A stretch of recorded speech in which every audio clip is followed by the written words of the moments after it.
Hello, and hello Dino Boy. No need to apologise, my guy. I hope you are well. I'm well. Fucking hell, I've been busy. Pardon my French. I get you. Trust me. I get you. I've been very busy. I've just looked and seen how busy I am. I have gone through. I'm going to do the maths with you here right now, Dino Boy. 3, 6. So that's 6. That's 3. That's 3. So 12, 13, 14, 15, 16, 17, 18, 19 of my boxes of Votan, my Warhammer. I have gone and I've just built them non-freaking stop. And it's been a great thing because I do it on the sofa. I know, crazy. I don't even eat on the sofa because I don't like sitting down and eating, but I've been building on the sofa. And I've only lost a couple of parts down the back of the sofa. But I've been doing it and watching TV. I watched Killer of Killers finally. I caught up on Kaiju. Loads of stuff. It's been great. Well, you're most likely better than me. My dad has had a health situation that my full attention for the past couple of months. Oh, I'm so sorry. I hope all is well on that front now, Odd. I've missed you also. We've missed you too, Odd. It's good to have you back. Hello, Harumi! Oh, guys, I haven't shaved in like 2 weeks, and you can tell it's getting to that point. It looks quite wrong. So I'll be shaving probably tomorrow because I've got another Warhammer game because I've been playing a campaign. That reminds me. No, Kiwi has gone. Oh yes, you only get Kiwi if you're subbed. Sorry, dude. Just to show up when Phoenix does his occasional candy drop. Or if you've got Amazon Prime, you can actually get a sub for free. I don't know how to do it because I've never used it myself, but you can get a Prime sub, which is awesome, for free. Fun fact. What was I saying? Holy crap, I've just had an absolute brain fart. I've been building loads of stuff. I've been working on loads of personal stuff. I've done loads of work, as you all guys, as you know. By the end of October, I would have done 300, in the last 3 months, 300 hours pay worth of work, which is basically 150 hours because you get paid double time on overtime or 2.5, depending if it's a weekend. So I've done a lot. A lot. That's an average of 100 hours a month extra. Your boy be tired. But October/November, early November, is literally the end of it, and I'm done with overtime till Christmas, where I will work Christmas night and Christmas day. It's more of a quality of life threat than quantity, so we're good now. My dad just says the white coat syndrome. Oh! No, wait! That's the second time I've heard of this. A guy at work has white coat syndrome. Like, he was talking about blood pressure and how, like, every time he has to have his blood pressure taken, he has to do it personally. I've never heard of it before. That's so weird. Oh, that's crazy. That's crazy. What a small world. I do not have white coat syndrome. And because I'm over 13 now, 31, whenever I go pick up my sanity pills, every time now I apparently have to do a blood test. And despite the person that was doing my blood test smelling of cigarettes was lecturing me about my caffeine addiction, which wasn't ideal. Anyway, I told her I just had a monster just before, and she went, "Oh, your blood pressure might be affected by that. You need to check. I went, "Yeah, I have low blood pressure, so it probably looks perfectly normal." She took it. She went, "Yeah, perfectly normal." I was like, "There we go."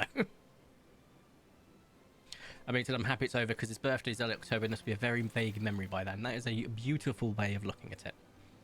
I'm building a Terratops Lodge in Minecraft. I might post on Discord if you're interested. Dino Boy, I'd be very interested. I love seeing people's builds in Minecraft because it makes me feel inadequate. But anyway, let's get into the game whilst we keep chatting because we can do two things at once. I am indeed multi-talented. That is a lie. I'm awful at everything. But I have been, as I said, building things, doing a lot. I got one of my friends to print, and funnily enough, I ended up getting an FDM printer that arrived today, but the filament hasn't, so I can't even test it. But I got one of my friends to print something for my ex because they wanted something printed, and it would not work on the resin. And so I have been post-processing it. That Batman thing I showed off last week. I've had to sand, filler prime, sand, filler prime, and we're getting somewhere, finally. It still needs a couple more layers, and it needs to go all the way up to like a 2000 grit point, but we'll see. I'm hoping to finish it maybe tomorrow. Unfortunately, my parcels are arriving tomorrow, and I'm out of the house from 1 o'clock for my war dollies. So one of my neighbors will probably be getting a couple of parcels, and I'm like, I'm so sorry, I will collect them. But yes, no, last week, that's what I was going to do. I remember even going through reaction. Also, ad should be over, so my little waffle there got missed by most.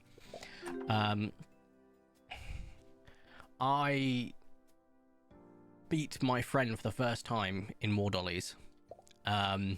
B is his name, and he has a track record of 100% against me until recently. Last week, my dwarf steamrolled his little world eaters. Admittedly, that's not true. Most of my dwarves died, but the vehicles... oh boy. 3 hecatons remained still by the end of the game. He took out my Sagittor, he took out my carrier, but the hecatons were still there. One of them was on 4 wounds, and I think he actually killed one of them by the end. But it was great. Anyway, moving on. Any nice new dinos? I think. We found a couple recently. I got another Watermelon and Kylo. I think there's only one that's not been a dupe in the last, like, 6 or 7. Which, when you've got such a large collection, is to be expected. But we are right there for Trick or Treat, which is exciting, because that means we'll get even more ultra rares. But we are looking at, like... In a second. No, I was going crazy. But we are looking at potentially the picnic tonight. Look, we have done a couple of back-to-back shorter streams. I feel like I owe you guys a slightly longer one. So I'm aiming for a 2.5 to 3 hour stream, because we've only been doing it like an hour and a half for like the last 2 weeks. In my defense, I think you'll agree with me, I have been quite tired, and last week I was actually to the point of I was unwell. I wanted to check something, and Kylosaurus, Paleopines, rare, not ultra rare. I think you're spot on with that assessment. You are spot on. Why is Moonglow not an ultra rare on anything? Like, it probably is, but why is it not on the ones that I want it to be on? It's like when I see it on a Sarco, all of my excitement goes up because it looks like it should be an ultra rare, and then dissipates when I remember it's just a bloody rare. You know? Absolute war crime. Anyway, I am looking forward to seeing this picnic, because this will be the first one that we did not touch. We have not not traveled to the future and found out what it is in advance, which is good. Also, anyone that got the Spino designer, I believe, has already been engaged. I've been added on the Discord to the Dino designers. I think the Spino designers are being done first, if not for the first update, and then the Dino designers might be in the second update, which is fine. I've got my design ready. In fact, I think everyone that's done a Dino designer pack has probably got their design already formalized in their head. But I am very excited to see it come to fruition eventually. Rust on a Serato is just a uncommon, right? Or is it one of these rares that you see once in a blue moon? But I seem to see it a lot. I want to know just for sake. I know it's not an ultra rare, it's not what I'm checking for. Uncommon. Same reason silver is not unrare. They make bad decisions. They want to give us plentiful, pretty dinos available rather than make them special for us. Valid. Coffee Rose. Is that what it is? Maybe I got them mixed up. You are spot on. Coffee Rose. Cotty Rose, Coffee Rose. Cotty Rose sounds like something like a kid in the 40s would have been called. Come on, Cotty Rose. Come on. No, you can't have your cigarettes before dinner. Now eat your arsenic and bread pudding, you know? I don't know what happened in the 40s, but that sounds about right, right? Good lord. I didn't wait too many picnics, so I know them well. There are some that I just look at and I go, I don't even need to trail my mind back or check. I am all too familiar with your game, so I get that, Arumi. I see them enough. Yeah. But no, I'm very, very excited. My FDM printer arrived today, so that's the one that's just like the what you'd call the bog standard printers, so not the resin printer which you'd use for like high detailed figures, models, etc. This is more for like printing things like terrain, large props. I have a full intention to print a life-sized Tau helmet and a life-sized Tau pulse rifle.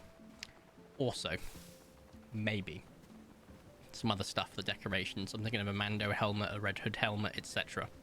Plus, it's going to make Halloween really bloody easy whenever I want.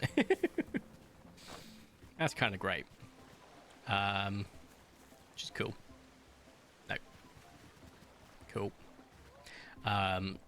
So that's fun. That is very fun.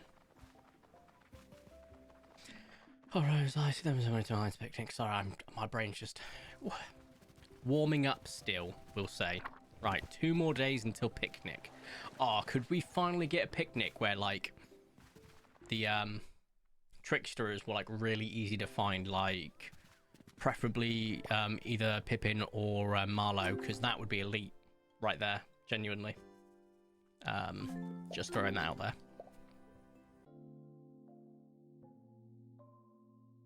Yeah, so I'm split between trying to do the busts on the wall on resin or not. Because, like, resin's a nightmare and it's so freaking finicky. Post-processing's awful.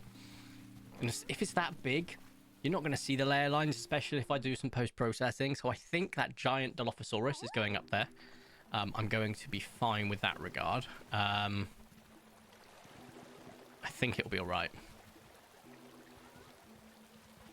Proud River Carno has still eluded me. I think I've got one of the ultra rares that I can't remember which one it is. I've got Pearl. That's it. You are portals. If you had pink, you could be passing for Cupcake. Cool. Mela T-Rex as well. See, Mela T-Rex is a big one for me as well, but I think we all know that I'm currently just wanting to finish off the Troodons. That's my big hunt right now. I would love an albinistic Troodon taking me to a full and complete collection, meaning all that there would be left for me after that will be future updated ultra rare Troodons. You know? I think that's pretty elite. Nope. Cool. Bless be Bernard, bless be us all. All the patterns possibly? No. Like when I'm shiny hunting, right? I shiny hunted the Dunsparce. I didn't care if it was a 2 or 3 segment. Same with Mousehold, right? Or I will shiny hunt for Pokemon. I won't shiny and gender hunt Pokemon, so I've got a female shiny, male shiny. If they've got sexual dimorphism, that is. That ain't my bag. I will just go, I have a shiny Pikachu. Done. I don't dwell on the specific patterns. Unless, like, I get one of the ultra rares that I really want, but it's not the pattern I want. And that's a very rare occasion. The Sarko would be a great example of that. Just throwing that one out there. No. That is luminous yellow. I need every camo, Carno, and every pattern. Wow. Fair play. I respect the grind. Just not my cup of tea. I mean that kindly. Just, yeah. It's a lot of work, you know? Hey, look, I'm just excited for when we get a new dino. Can't wait for the Spino. And I can't wait for the new colour variations that A, I made in the dino pack, but B, more importantly, the new ones that other people have made. You know, people with taste and actual functioning understanding of colours and colour theory. I've a Pearl too, but I want Proud River to be an excellent name. But I made a pin for him forever ago. It's still empty. Oh no. Oh, I assume you mean pen. What can I say? I'm a shiny hunter collector. I simply cannot go for every pattern. Yes, to be fair, I'm a shiny hunter. I'm an extreme one when it comes to Pokemon, for sure. I think my longest time shiny hunting consecutively was about 16 hours straight. But I have to stop myself drilling into the minutia, or it will destroy me. Like, yeah, no, I'm good, Chief. I love Carnos too, but I also love Centros. Centros are, like, they've got some really nice color schemes, even the uncommons. Rookie numbers, lol. 16 hours straight is not rookie numbers for Rumi. You gotta remember that I'm the type of guy that goes to sleep if I woke up and I want to go to sleep after an hour or two of being awake. Like, 16 hours straight, for me, it's borderline psychopathic. Why I work 12-hour shifts, I will never know. Kentro is Rust is rare, correct? Yes, I think so. I think like the longest I've ever played Pokemon consecutively as a whole, though, would have been when I was younger, and I think it was around 41 hours on Pokemon X and Y. Basically, I couldn't sleep while I was away with the family in Center Parks. No, it wasn't Center Parks, it was Butlands. I can't remember where. But I was really unwell. I mean really unwell. Pretty sure it's food poisoning. Anyway, I had my DS and my DS charger by me in the bed. And I couldn't sleep, so my parents, when they were going out, which is awful because I loved Center Parks as a kid. But we were there for a week, so I still got a good 5 days of it. But we got there, we had something to eat while we were there, and the next morning, horrific, utterly destroyed internally. I think I was like, I can't remember how old I was. I think I say 13, 14, maybe younger. And I was just like, me dying. Help. Send adult. So I just played games for 41 hours, 42 hours straight. Obviously, having some water, toast, etc. But my god, was I rotten.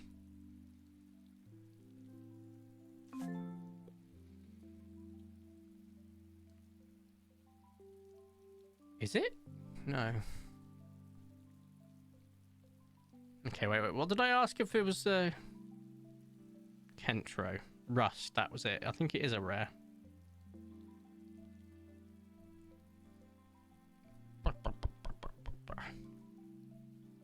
Yes. Oh, Rust Stripes. It's not one of those with a split. No, it's not. Thank God. Right, we're going into Pickle Pete. Trick or treat. Oh, that was stupid. I've got every ultra rare Centro. One of my first full species collected. Oh, you jammy git. Right, I'm just gonna go get my Crocs on. Be right back.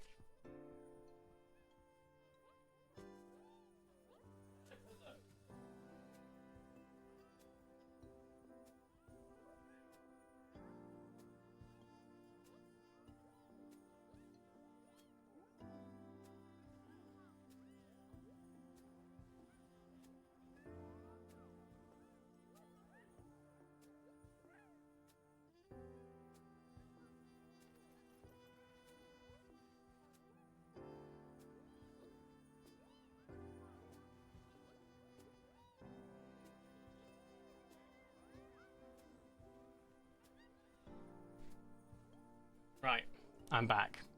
I am looking forward to tomorrow because I've got like loads of stuff to do. Sort out YouTube videos, record, edit, loads of stuff. Right, well, I'm going to sort tomorrow's video to tonight. I've got 2 videos left in my massive backlog to record, but I might record some more. I don't know yet.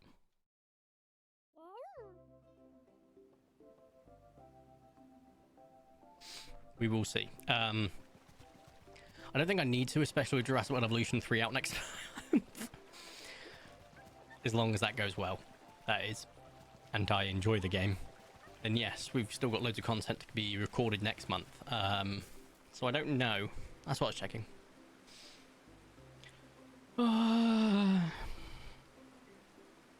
Don't know, had a response yet. That's fine.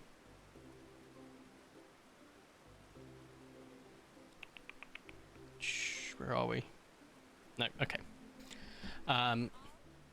So that I've got my game at 1. I've got. Ooh, I was just belched. Apologies.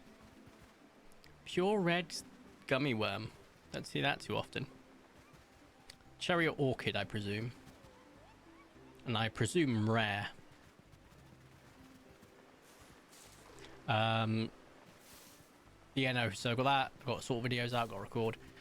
Continue building, painting, etc. Collect my parcels that I hope are either delivered to my delivery box, which they never bloody use, or are dropped off at neighbours, and I don't have to like request delivery again and just go through that nightmare. No idea. After that was all done, I will sort the rest of that Batman print depending on the weather, because I have to do it outside. However, while I'm sanding, it's actually quite nice to have wet sanding going, so if I'm sanding, I'll do it outside. If I have to prime it first, which I do technically, I kind of need to wait for it to dry up. But it's probably the amount of hours I put into this game. Preach, brother. Preach. I also feel the hours. I think I'm over 400 now in game, or close to. Close, I think. Which is crazy, because it's basically 20 straight days. It's also kind of crazy that we're going to be aiming for our next 24-hour stream. I don't know when we're going to do it, when the Spino drops or when the next color update drops. I think I'd like to do the color update, and I'd like to call it the Divine Hunt, because that's when I'll be hunting for my skin, the Divine. So we'll see. I just hope, like, because we're going to be powering through picnics, we're going to be doing everything in that stream.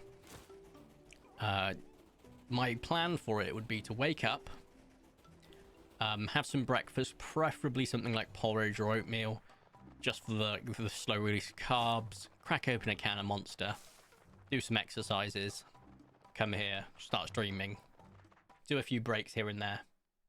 Great, right? I think that's the plan, at the very least. 1, 2, 3, 4. No. Why am I going this way?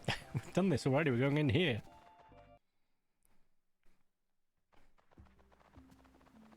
So yeah, that will bump the numbers up as well. But yeah, no, I'd like to do a 24-hour again. We'll try it again. Last time we did it with charity, and we actually raised a decent amount of money, so I was quite chuffed with that.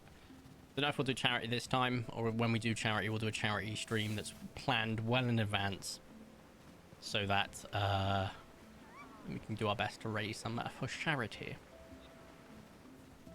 Don't know what the charity goals will be this year. Something that occurred to me a bit ago is that there needs to be more herd carnivores. Poor seal is by itself. I mean, yeah, you're right. Oh god, oh dear. 1,404 hours. Harumi? How? Well, I'm a content creator. I've done nothing but stream and record this. Consistently. I'm impressed. I'm proud and impressed. 1,400. I think that even beats my Puzzle Pirates time. Or was that in the 4K mark? I can't remember. Yeah, I can't touch MMOs anymore because I have got an addictive personality. I'm surprised. That's insane.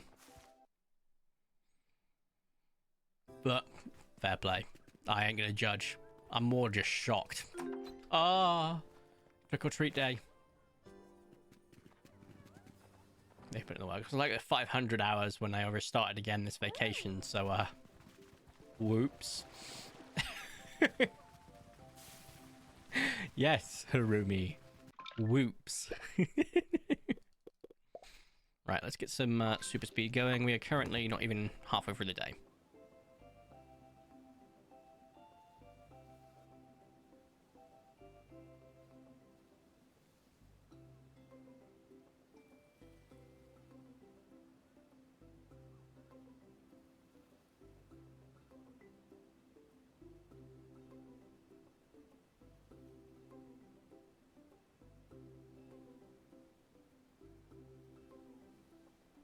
Okay, that's crazy to me, Harumi. Only 150. To be fair, I did have at the beginning insane luck, and I think a good 100 of these is from the black and white event. So would average out, I guess. I decided to split the message because my nails were too long and I typed too fast. You have the long nail excuse. I don't, because I clip mine. But my excuse is I'm dyspraxic as all hell. Oh, evening. So, yeah. I never had that event. That will probably be it as well. That was a huge one. I kind of wish I put more hours in the game when it happened. Ready for some trick-or-treating? Trust me, it's worth it. Now scram. I'll screw you too, Granny. This way. Over to here. Up through here. Get lost partway through for the good measures. Please. Yes! We finally... We finally got it. You're the trickster. You're right. Open your bag. Here's your reward. Hey, let's go. Oh, let me on my steed. That is genuinely the best outcome we could have gotten. Let's go to the merchants in the square. Then merchants in the desert will come back from Mario and on the way back because they stay up, whereas merchants do not. No, not the litter. Chat. You've exposed our secret. Yay. I'm good at this. Let's go. You spoke it into existence in real time. Exactly. That I did. So, now we go to the dessert. Quickly, quickly, quickly. And get to the merchants. And then we speak to the people. And we speak to the people out there. And we're done.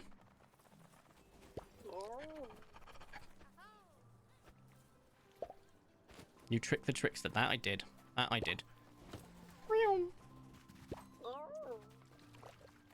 Hello.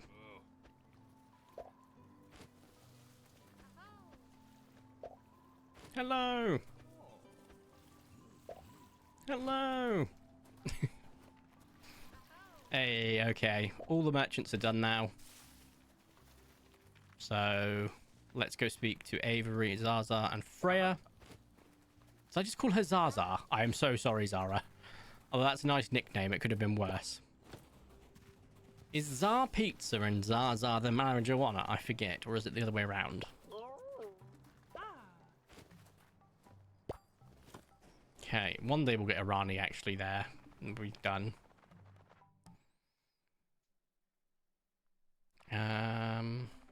Over to here. Mary and Owen.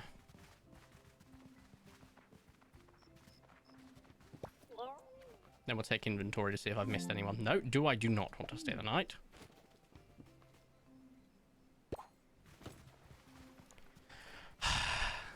That was a very successful trick or treat.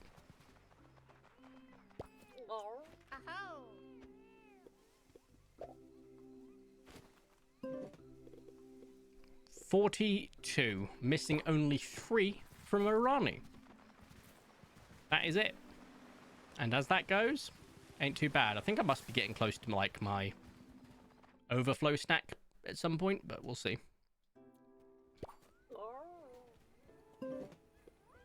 if I click here, then it'll just take me to the one automatically. Yeah, so 3 more and we've got the next overflow flag, so overflow stack. So 2 more years and we'll get an extra 1, which is awesome. For now, that 7 goes away.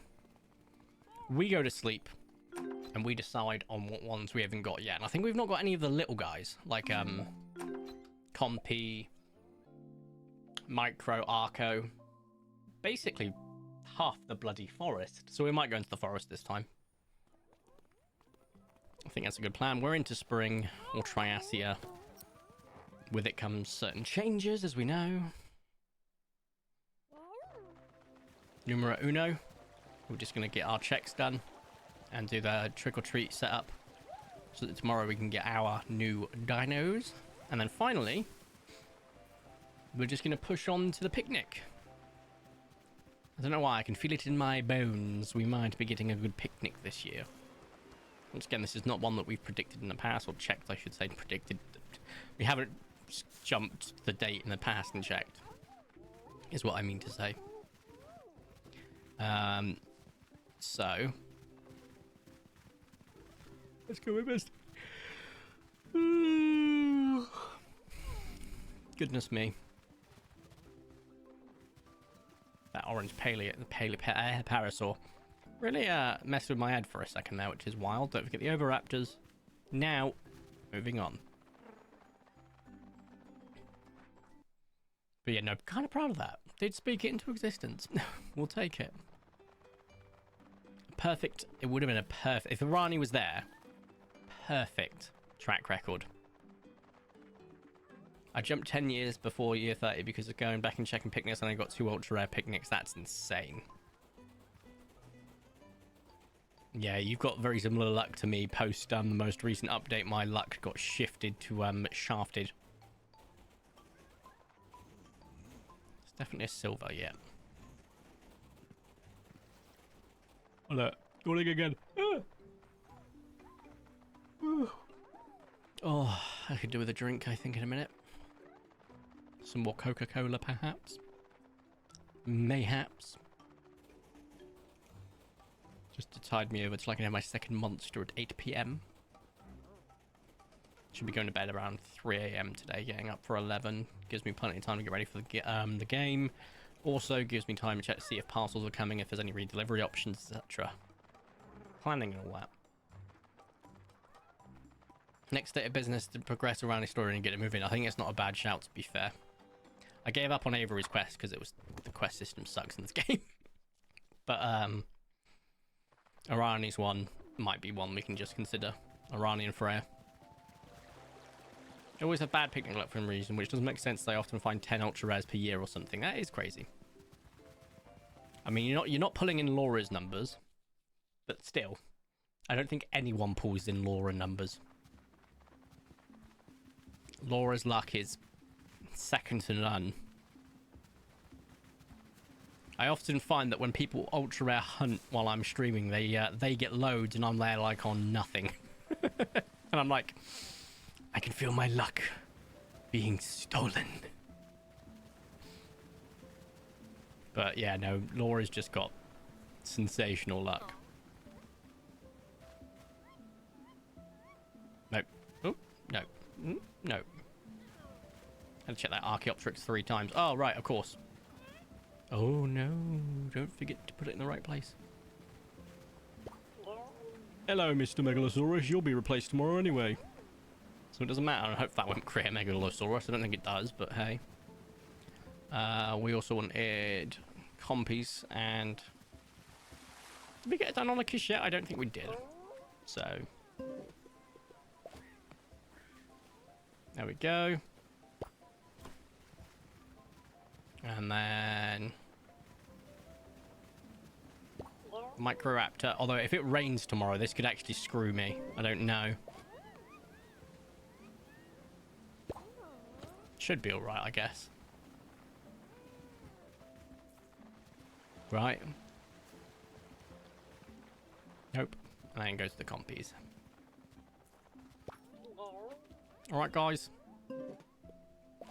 Look at that, we're already 2 days into Triasia.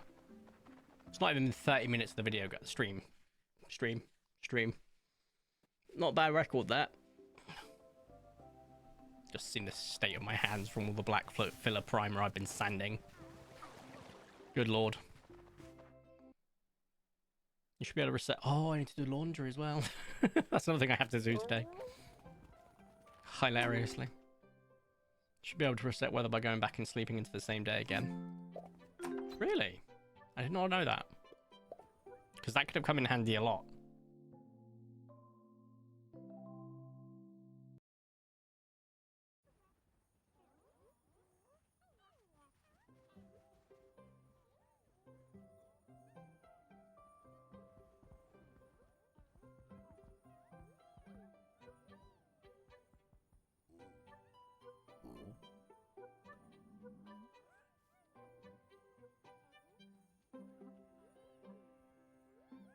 Sorry, I was watching Tyrannos' one of Tyrannos' most recent Instagram reel where it shows off the Megalodon for Jurassic Evolution 3.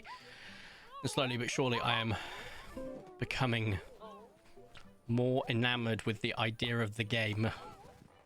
I'm going into it mainly blind. I've been watching obviously the new dinosaurs and creature showcases. I watched that trailer they showed off that I went, oh my god, have they actually got rid of the terrain constraints? But other than that, I'm going into it relatively blind. And I love that for me. Yeah, because I get different weather while checking picnic days, which is like, huh, it didn't rain on that flavor.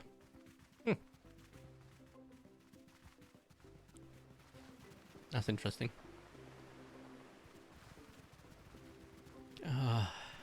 No.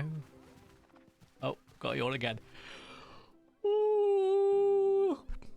So I could actually min-max Trudon checking in a year by just keep resetting until it turns into non-rainy day and non-flooded in the basin. Although I don't know if the flooding in the basin is determined by the weather or not, as we've seen. It's 100% guaranteed when it's raining, but it's not 100% not guaranteed when it's not, you know? But it'd be worth a science experiment, I think. Throwing that out there. Oh, dearie me. Do we think that I'll get to 350 based on how bad my luck has been in the last half a year time? A year at this point. I will get to 350 ultra rares before the update. I think it's plausible and possible. However, I won't be doing any recording in the meantime for Paleopines because we're done with our backlog, right? So it is up in the air slightly, and I'm hoping to actually start a bulk edit tomorrow, which is nice. So there is that. Haven't tested yet, but yes, in theory, yeah. I think so too. Be worth it. Will be, I think it'll be worth an experiment down the line, maybe. Just seeing if the flooded basin. Not today. Because I want to get to the picnic. I broke the seal of yawning, and so now I'm yawning like every 5 minutes. And I can't help it, Captain, but it's just what happens. Oh god, next week. Hey, I forgot about you guys. Yay, trick or treat. Next week's gonna suck donkey dong for me. So next week I have got to look after. So I'm working a lot, like loads of overtime next week and the week following. Yay, trick or treat. I'll collect them at the end. So I've got loads of overtime. My parents are going away, and none of my other... I've got 5 siblings. Well, 4 siblings. I'm one of 5. None of them can take their dog. Not a single one. So I have to. And look, I love animals. I love dogs. I love cats. But I'm not a massive dog guy, and I don't have the energy or time for a dog. Literally, I don't have the time. I finish my 12-hour shift. I come home. I make dinner. I have a drink. I then go to bed. Done. I wake up. I shower. I go to work. So that's my days on my work days. On my days off, that's my own time. I don't like ruining my own time. So yeah, I go to work, I go to sleep. It's as simple as that. And my parents are dropping the dog off to me in the evening of a day that I finish a day shift. And if they come past 9 o'clock, I tell them that that dog's not staying with me. Simple as. I'm sorry. I'm in bed by 8. If you're going to take the piss, which they have in the past. I once told them I needed to get to work for 7, so they rocked up, dropped to pick the cats up when I looked after the cats for them at 7:30.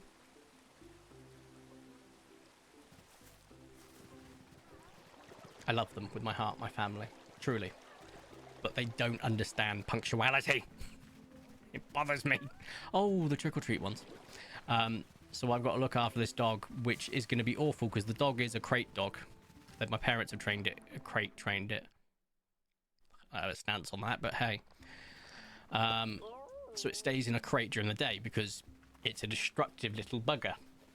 And I usually would be like, no, I wouldn't do that, but I'm working, so I kind of like, I have to. It's a very large crate for a very small dog, so I don't feel too bad, but it's awful. And it's like, okay, so this dog has to stay. Oh, I've got the wrong attention. Go away. Has to stay in a crate for. Oh, what is it, Deinonychus? I want to say it's juicy or spicy.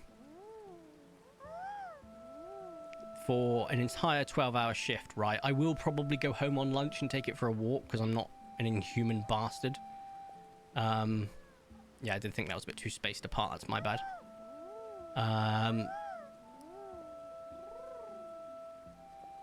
Oh, I'm also doing it wrong because that's a single loop, not a double loop. Oops. Oh, I'm going to finish my story while this thing keeps talking to me. So I go to work, come home on lunch and sacrifice my lunchtime to walk a dog. Yay. Take it home, put it back in the crate, go back to work, finish work, go home, walk the dog again because I do not want it shitting. Wake up earlier to walk the dog because I'm a good person. That dog needs outside time, especially if it's being crated. Yeah.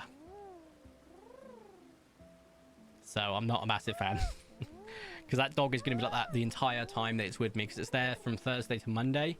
I'm working Thursday, Friday, Saturday, Sunday, Monday, Tuesday. So yeah, but my other brother's picking it up on Monday, thank Christ, because yeah, that's already too much time. I'm just gonna leave you guys. I'll be back in half an hour or so. No worries. Thank you, and it's juicy. It's a bit of stream, so I got to walk. Natsu, my doggy. No worries, Harumi. Picture of her in a tire in Discord. Yes, they rely on yet so tired. Yep. Juicy. It's gonna force feed it juicy.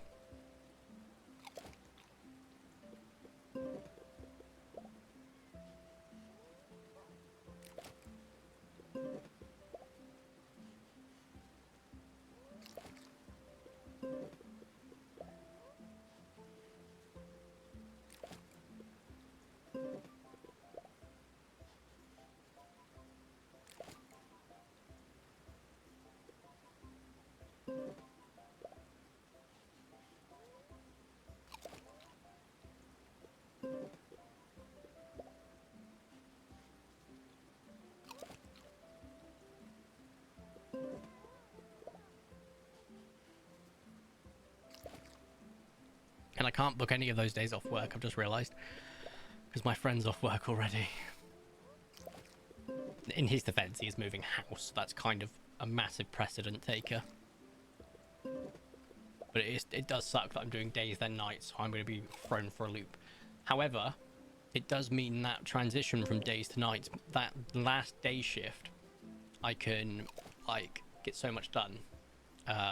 Chores-wise, as well as let the dog actually roam in the house. Well, close my bedroom, close the office, put all my valuables and fragilities from downstairs upstairs, and possibly put a leash on the dog so it can't go stray too far from me, so it doesn't try and eat stuff. I'm always about giving dogs treats, giving dogs you know, food as and when they need it, not when they want it, when they need it. Making sure they're fed, watered, etc. I'm not one of these people that shares his food. at all. Like, you remember Nimbus? I love Nimbus with all my heart. And before we found out he had pancreatitis, he would often like scavenge for fish whenever we had fish for food, like sushi, etc. Not once did I give him any of mine. I don't share my food. It doesn't matter how much I love the animal or person. Corey does not share food. Also, that guy ate like 20 freaking treats.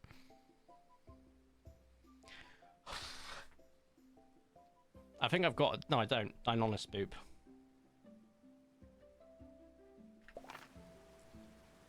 Maybe I have. I don't know. Glutton's not far. I was actually tempted to look up the Prince of... I did that wrong. 4, 1, 4, 1, 3, 1. The Prince of Hell that represents gluttony, because good golly. Talk about hungry for days. Right, Archaeopteryx, Compy, and Microraptor. Where is he? Oh my god, there he is. More orange than purple. Yeah, I love this call. Nice and easy. Oh, I didn't check. Why do I keep doing this to myself? R.K. Opteryx. Beelzebub, thank you. I didn't know if it was Baal or Beelzebub. I know Asmodeus is lust. Leviathan is envy. Satan is wrath. Lucifer is pride. So, Asmodeus, Lucifer, Beelzebub, Baal.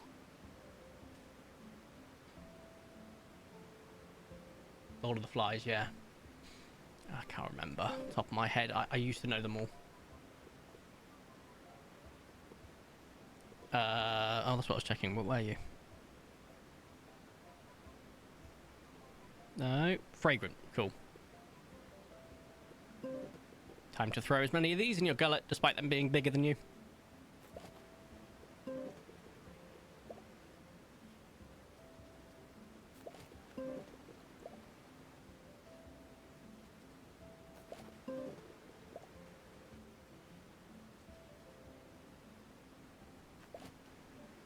Was I right? Satan is wrath, Lucifer's pride, Asmodeus is lust, Leviathan is envy.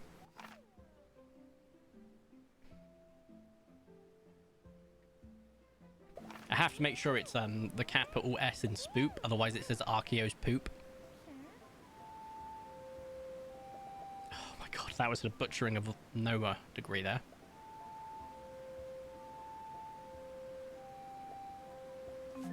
Goodbye. Bippity boppity boo. Looking forward to the next multiplayer game, to be honest, on stream, because usually that just keeps me energized longer, but I definitely need to go get a drink in a moment. I think I'll reward myself once I've tamed these guys. Oh, I just butchered this already. God damn it.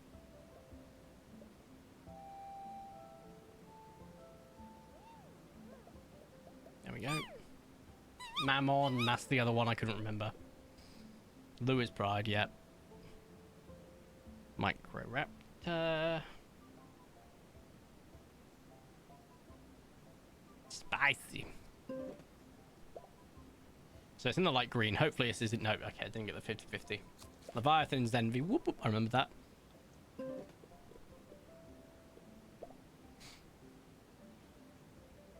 As is last, got that right. Lewis Pride saying it's wrath. Oh, look at me go! I remember these. Most of them. The only one I couldn't remember the name of was Mammon. I always forgot Mammon. Oh, I just gave him a freaking fragrant like a dingus.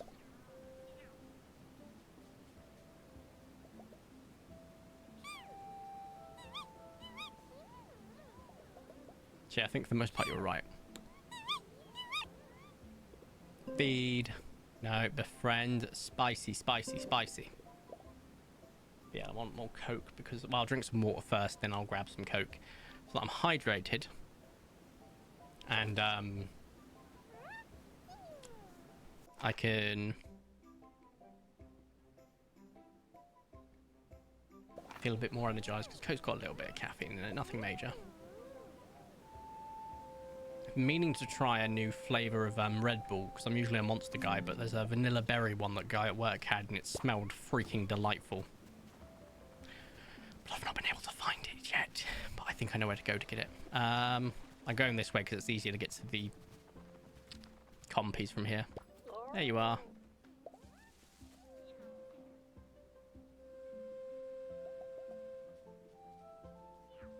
I also then need to turn on DCSB and do the 4 more ultra rares we found.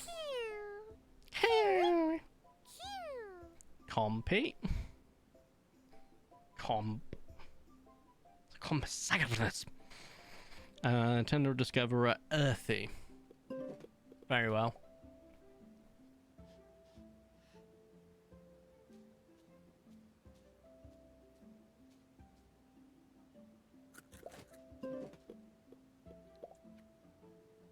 Yeah, no.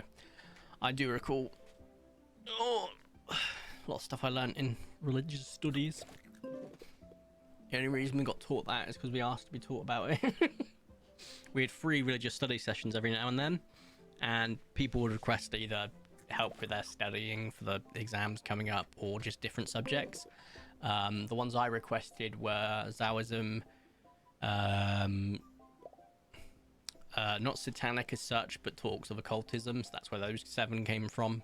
The 7 deadly sins represented by, of course, the 7 princes of hell, the 7 virtues separated by the 7 paragons of each. I can't remember what they're called now, though.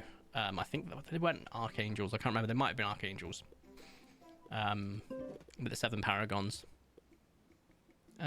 Befriend, you were Earthy. Was it Earthy? Yeah, it was Earthy. Cool. Send him away. Go get my drinks. I'll be back. Befriend. Keep gonna do this until you're fed. Guess what? Eat more. Oh, wrong button. Eat. Eat. Eat. Eat. Don't know how much lower I can go. Eat. Eat. I can't go any lower than that.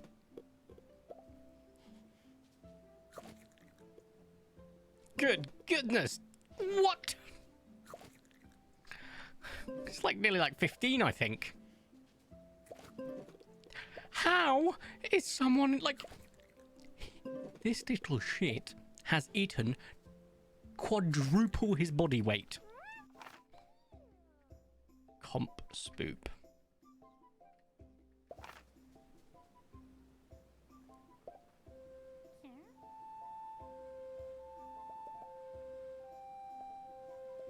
Goodbye.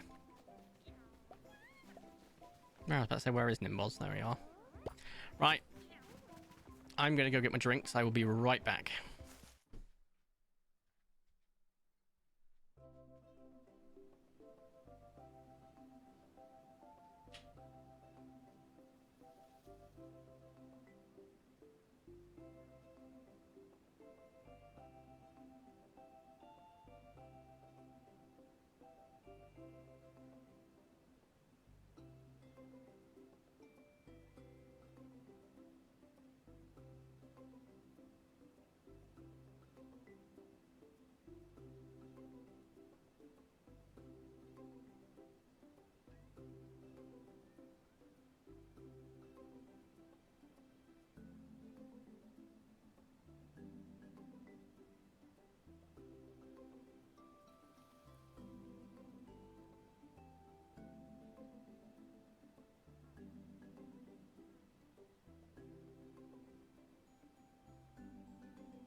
Oh, right, I've returned. What'd I miss?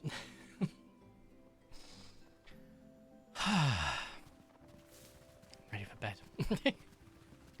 Story of my life.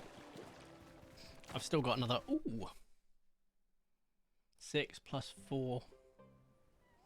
No, 6 plus 3. 9 hours before I can go to bed. Not too bad, that. Not too bad. Right. We got all 4 of them, right? Correct. New daytime.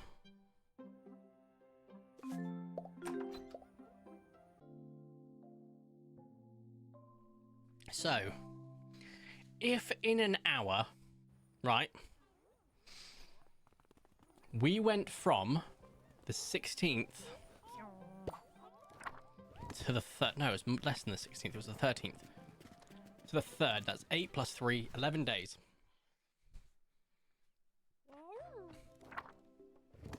However, some of that was included, a good 10 minutes of which was bloody taming those 4. So realistically, we could have fit 1 to 2 more days in. So we're talking 13, right? Realistically. So in the next hour, we should get to the 16th. And then half an hour after that, so a 2.5 hour stream, should get us that picnic and done with the picnic. Methinks. Methinks. Me could be wrongs. Or at the very least, I could be done the picnic checks, but we'll see. I'm not going in forwards in time to check it, unless obviously I'm getting absolutely ragged by the end of this next hour. Then I might. But otherwise, we're going to just push through and get to the actual picnic. As a forewarning, there will be an ad break in around 6 minutes' time, if my maths are correct. If my maths are do be correct. They could be wrongs. But after stream... What have I got to do? There was something I had to do. Laundry. So, I can actually start ticking off what I've done today already. Cool. Stream. Laundry. Claim the shiny legendaries that were released for ZA. Sort Wednesday video, which I might do straight after. So basically, stream, laundry, sort Wednesday video. Or Wednesday, I should say, not Wednesday. Then...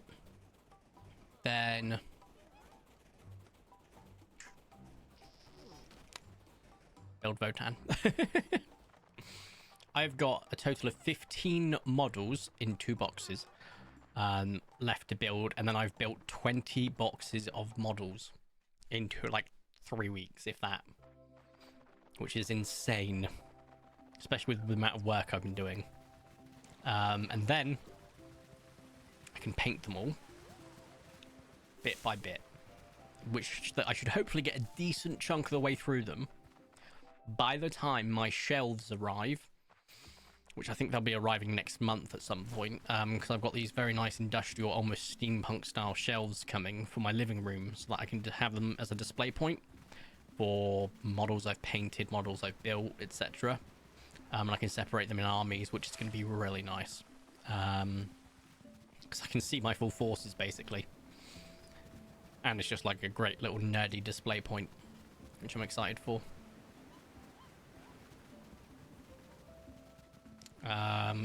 And then I've got to finish my Tau. Paint all the Votan. As much as I'd like to actually paint my Tau collection I've got already as well, so that I have a competitive list. I think I'm going to finish my Votan and then paint my Tau that are built or part painted. Like my Vespid, I've got 10 Vespid that are nearly done. 1 model's completed, 9 models just need 1 more colour added, and that's it. And then the base. I'm done. And I've got Custodes to finally get round and touch. But we'll see about that, because I might end up just giving those away. I don't know if I want them as my Imperium Force, but I kind of like them, because they're disgusting. Right. I know that my Chaos Force will be Probably Dark Mech with 1 or 2 knights, or Chaos Knights, I should say. And obviously I have to wait for Dark Mech to even be announced, let alone released. That's the one that everyone predicts to be the next faction. That and Exodites, but I don't think Exodites will be a faction as much as a subset of Eldar. And depending on the range, if it's a big range, I might collect it. I mean, who doesn't want space elves on dinosaurs? Come on now. That's kind of elite.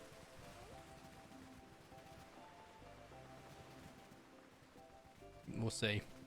Because that could be a problematic one to collect. Like, oh, I've already got 2 Xeno factions. I'll go for 1 more. At that point, do I just collect all the Xeno factions? Who knows? Lord of Xenos could be.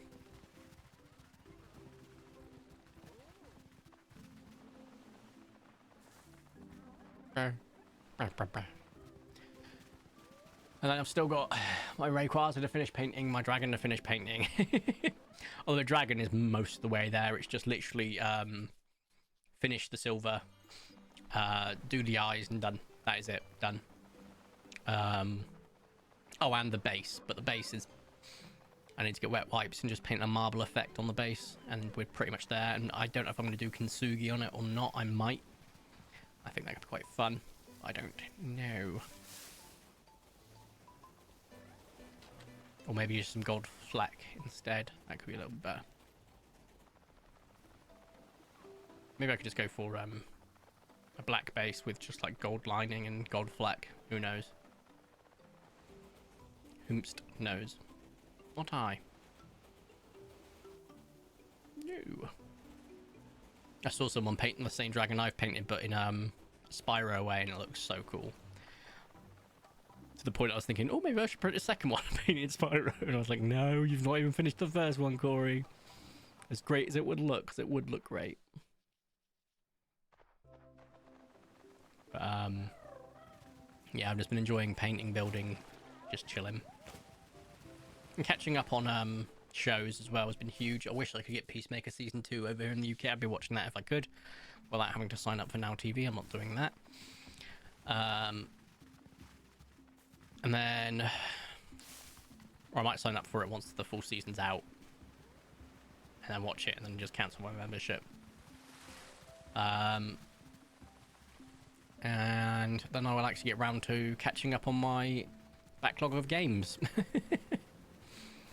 The building's kind of taking a priority. Painting, I'll be able to paint.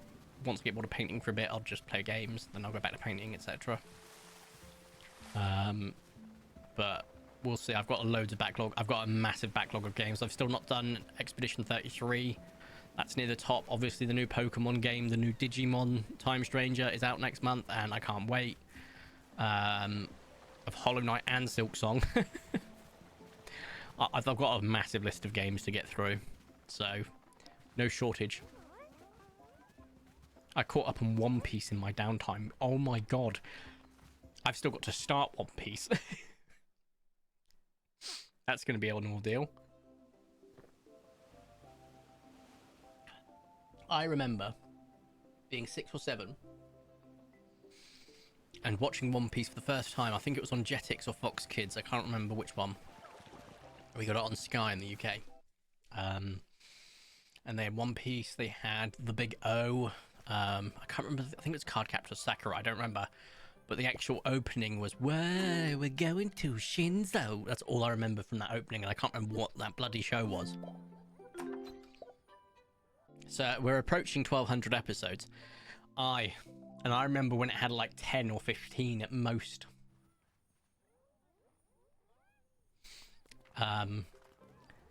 But I've got to watch it at some point. And it's like a white whale for me. That's gonna be a whopper. It took me like a week and a half, to be fair, to get through Black Clover, which had 170. So that's basically, at that pace, 2 or so months. No, more than that. Let me see. 170 basically times by 8. So 2 weeks or so. It was a week and a half, but we'll say 2. 16 weeks. That's 4 months, in fact. That's if I keep it at the same pace. Oh, and next year, I've done something very interesting. Oh, ad breaks. The arcs have only gotten longer. Oh. What a time to vape. That's a great idea.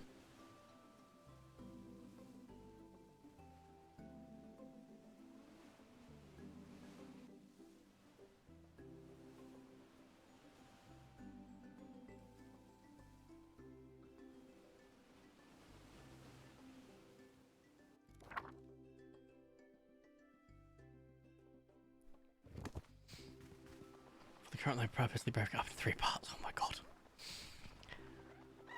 That's insane. Proud Twilight on a Triceratops. Yay. Nothing but a rare. Yeah, that's insane. Arcs in One Piece being larger than some shows is always funny to me. But yeah, it's definitely a white whale for me to tackle. But next year, I've done something really interesting with my work pattern. So usually, I book 2 sets off. So that's 2 3-day shifts, and then 3 night shifts, basically, or night then day. So I come back on nights, off in a row. So that gives me 15 straight days off, and it's quite nice. However, next time, rather than doing any double like I do in January and July usually, I've changed my routine, something that personally has killed me inside, but I know it could be better. It might be more efficient for me. And in January and the June-July period... Oh, I need to go check up there. Nope. Peach and Sandrock version of Peach, I guess. I have done something devious, evil even. I've booked off 2 day sets. So I work nights, I finish, I have 9 days off until the next nights.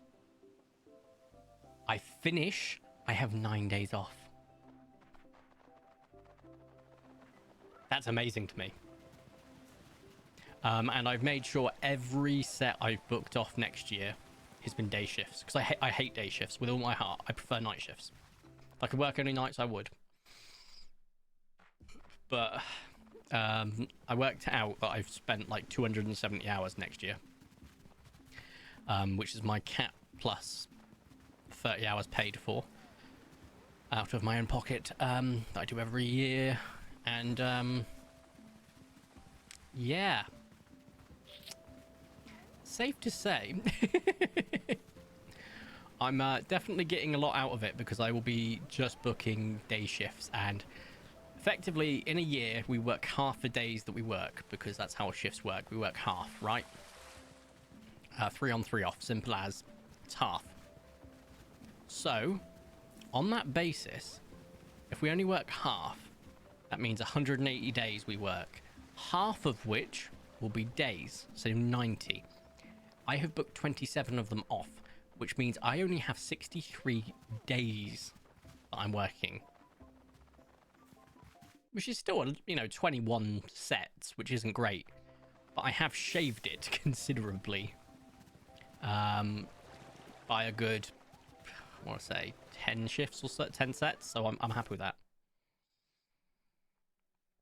I've seen a lot of people. Here we go. Has anyone here managed to watch Primitive War? I haven't, but I do want to if and when it's possible. I've not watched it yet, but it's on my radar. I've seen a lot of people reacting to it. All the others first to wrap themselves up. The silver lining is in sight and way in the distance. It's not that too distant. We're nearly in October. We've only got like 2.5 months left of this year. Not to make anyone get all whoa, what the fuck, but we're pretty bloody close to the end of the year. We are, as of next week, officially, chronologically in autumn or fall. Okay? The clocks go back next month for us. Don't know about you guys over the pond. And based on sunset today and sunrise tomorrow, this time next month, because 2 minutes a day on both sides on average, this time next month, the sun will begin setting at 6:20 in the afternoon and rise at 7:45 a.m. Which means That is like an 11 hours of just no light, and we're getting closer to the winter equinox month by month, and I love that. Oh god, I got an exam in 3 weeks. My college only starts next week. Wait, what the fuck?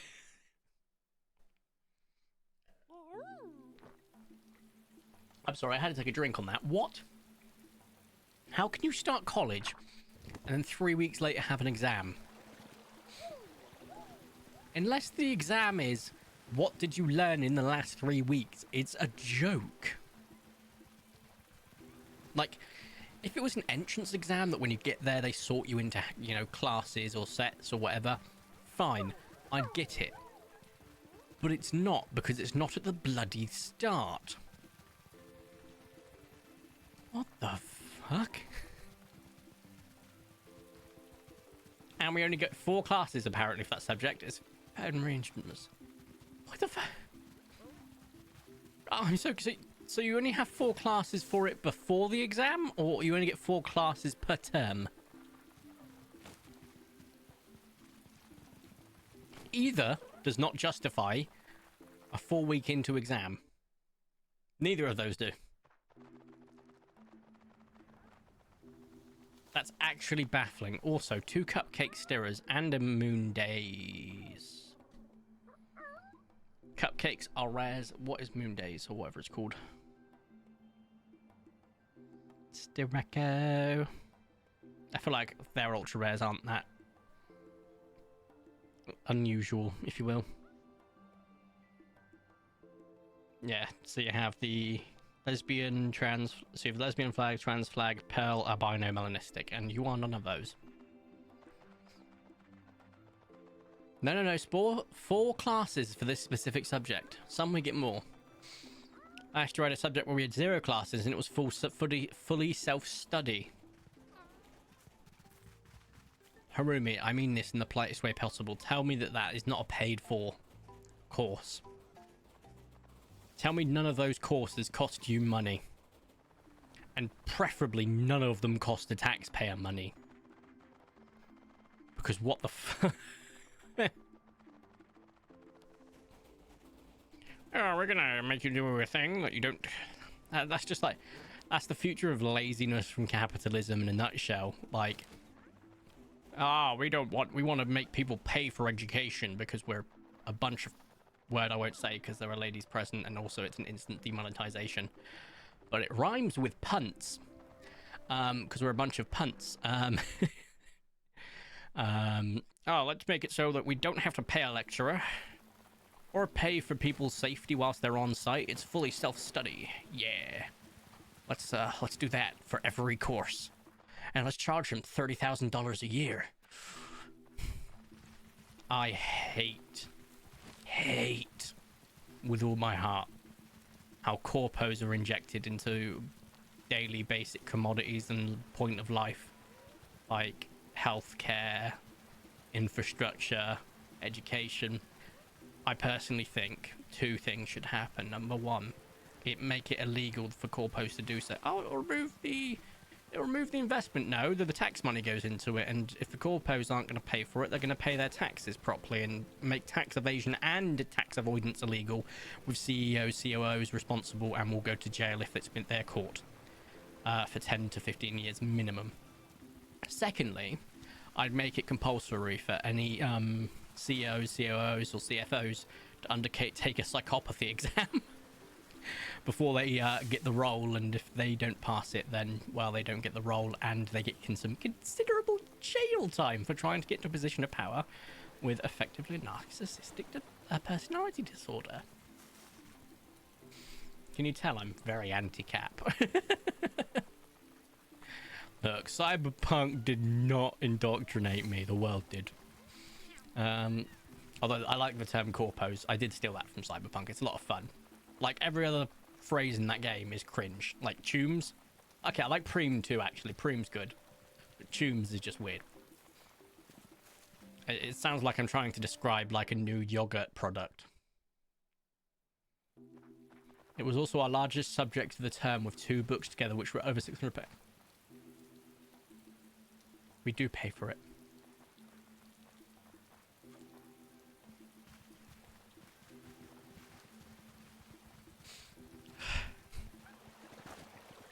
wild to me. Like, in this country, we have free education up to university, then it's charged for. It didn't used to be charged for. And when it wasn't charged for, I felt like the general intellect of the country was significantly higher. Not that I'm being Philistine or being elitist in any way, because I didn't go to university. I ain't smart, won't deny it. But it was much better because most people had different socioeconomic backgrounds, and they would be able to then contribute to society as a whole with a broader understanding of different classes. But it was also good for those in the higher classes to understand their mates and stuff, and it was good. But now we charge stupid money and put people in debt that they can never repay. And every year the unis are like, we don't have enough money. We need to charge more. Oh, Mr. Chancellor, Mrs. Chancellor, Miss Chancellor, please, please, let us charge more. No. The fuck you mean you need more money? Yeah, you used to be free. And your quality has gone down for the increase in price. And you over-accommodate in dorms and halls. The fuck do you mean charge more? The concept of a growth scheme in business has destroyed the entire future of humanity. Oh, constant growth has to be achieved. You can't just be level. You can't just get moderate growth. We always have to do better every freaking year for our shareholders, for our investors, for our CEO's pockets. Brother, what? Oh, I hate it. I hate it. I hate it. Why? Also, that killed like a good 15 minutes, that did, that little rant. So thank you for bearing with me whilst I cleared out the noise in my brain. Yeah, America especially, because Harumi, you're spot on. It is. I won't say that the UK is not bad for it too, because we absolutely are. But yeah, no, late stage capitalism. Yeah. That's why I'm terrified for this country, because there's a very high chance that one of said people that's very rich, that people think isn't, but he actually is very rich, might get into power next election, and I dread that with all my freaking heart. Don't agree with literally any of his policies, any of his politics. And if people looked past the most glaring policy that they want from him and his party, which is obviously going to be down-linked to scapegoatism, as always it is, they'd discover that they won't like him either. Complete removal of any form of social structure, complete remove of social care or reduction of welfare care.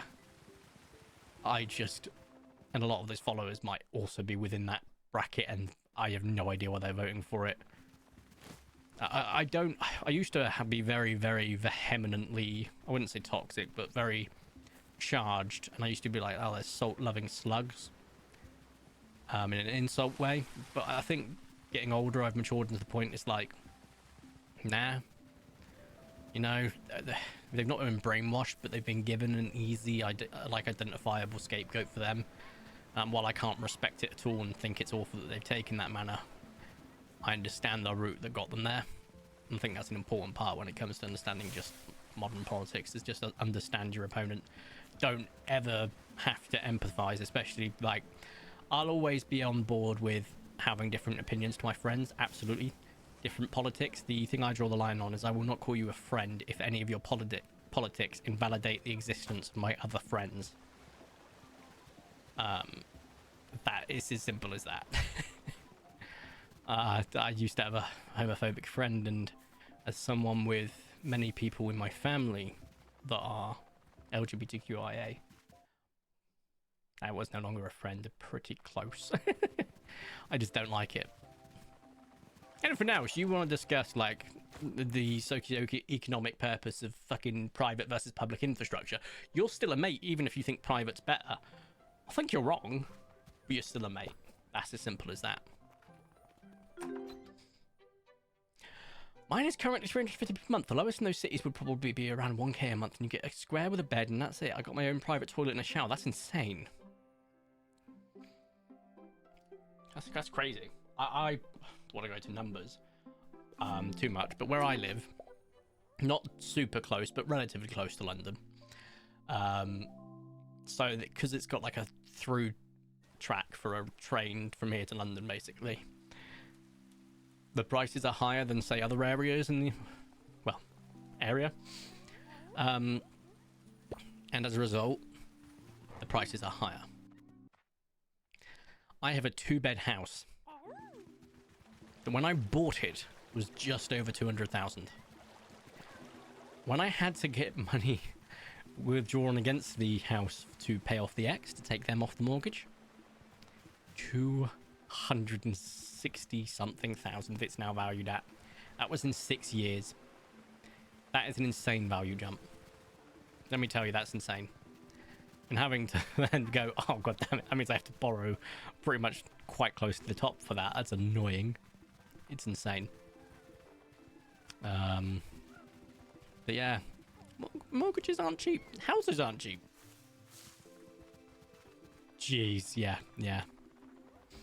Like, I would never probably own more than one property, so I'd never rent it. But if I was, I'd probably rent it to family and rent it dirt cheap because I'm not a monster. I'd probably tell them, look, you got a choice. Either A, you pay the mortgage, and obviously your own bills, but that would be coming out your own pocket anyway. And then at the end, if you want to buy the house off me, I'll give you a bargain price. Because that's a mortgage facility here in the United Kingdom called Genuine Bargain Price, where you can sell the property to relatives for a bargain of a price. Usually I think it's 20 grand, 25 grand or something under what you'd be seen as the market value. Or they don't pay the mortgage, they pay less, but I wouldn't let them buy at the end. Just say when you're looking for a house on your own, you can look for your house, you know, or if you're looking to buy one, you can buy one. We can buy it at full price. But if they're like actively paying the mortgage and their own bills, and I didn't need the second property, I don't like landlords as a whole. I don't like the concept of it. I see no harm in it. You know? I may be back soon, or au revoir. I don't know you spoke German. Au revoir to you too, my Deutsch friend. People at work, like, I'll never be a big content creator. I'll never be a big influencer, and I'm fully okay with that. I can't be dealing with the stress that entails. I do this for a mental health escape and for a hobby. But I'd like to think I am an influencer, at least at work. There's one thing I love typing. Instead of yes, I write I as in Scottish I, A-Y-E. Loads of people at work do that. No one would say hola, they'd say hello. And I went and did a hola, and now everyone does hola. And now, whenever someone puts a different language in the chat, everyone goes, oh, I didn't know you spoke, insert the incorrect language. It's always so fucking stupid. Oh, it just makes me so happy that people are picking up on all my mannerisms. There's like a couple of older guys as well that have started to use the word wild. And that's because I say that's wild a lot. And I'm like, my God, I'm influencing people. For the better? No. For the complete deconstruction and brain rotification of the zeitgeist, sure. It's so funny because I'm a bit of a trickster or a jokester at work. We did a shift thing, I think, a couple of months ago, and they did awards for the year. Everyone got really interesting one. I thought I was gonna get like the best haircut because obviously of the wig, but I didn't. I got the award for the best prankster. I don't target people in specifics because I don't like the idea of bullying someone, but I go for everyone basically, and I like to do the absolute stupidest shit. Gaslight, just go up behind them, just stand behind them for as long as possible to see how long they take to realize, because I'm fucking dead silent, right? When I want to be, right? I can basically hide all of my slightly portly presence completely to a point of dead silence. No creaking bones, no noise from footsteps, nothing. It's a superpower. It also is because I was raised in a household where any noise would get me punished, but it's a superpower. I also don't like loud noises, so you know that too. I went up to a guy once and I was behind him. Whilst he was mid-conversation with someone else, leant down, didn't detect me still, and undid the fasteners on his armrests, so that when I walked away, once again, without being noticed, got back to my desk, 3 seconds later I heard the, "What the fuck?" as he went to put his arms on the armrest, and his armrest fell down. I've also walked up behind someone and made them jump. I've also army crawled under the desk to grab one of my mate's legs, and he shat himself because he thought a rat had got in the room, and I went, well, I am a rat, but oh my god, the noise that came out of him, the entire room erupted in laughter. It was like ah! Just like a little Mario character. I just never targeted, never to the point of just overly doing it. You've got to know the time, the place, and it's also good to pick up moods, you know, especially if, you know, you just got to bring a laugh to everyone's face every now and then. They appreciate it. A guy at work that's conditioned to not trust me at all. And he's just like, I don't trust you. I'm like, yeah, well, I'm your manager, so deal with it. I don't trust you anymore. And like, the thing about shift workers, right, is it sounds so cliche and cringe, and it also sounds cringe coming from a manager, I know, but it really is like a second family. Like, you're a bunch of people that spend literally half of your lives together. Like, I don't think that's an underselling a statement. You are spending half your lives together, come rain or shine. So you're just chatting all the time. You're chatting shit. You're talking about the, you know, the latest football scores, the latest movies you've watched, what you've been painting, what you've been building, what you've been playing. They're mostly nerds. 99% of IT workers are nerds. 99% of IT shift workers are nerds. Right? So it's very easy to gel with them. And it's just so, yeah, it's like a second family. So you absolutely just gel. It's great. I love it. It's the best job I've ever had. It's a job that I will probably look to retire within. I've still got another 20-ish years.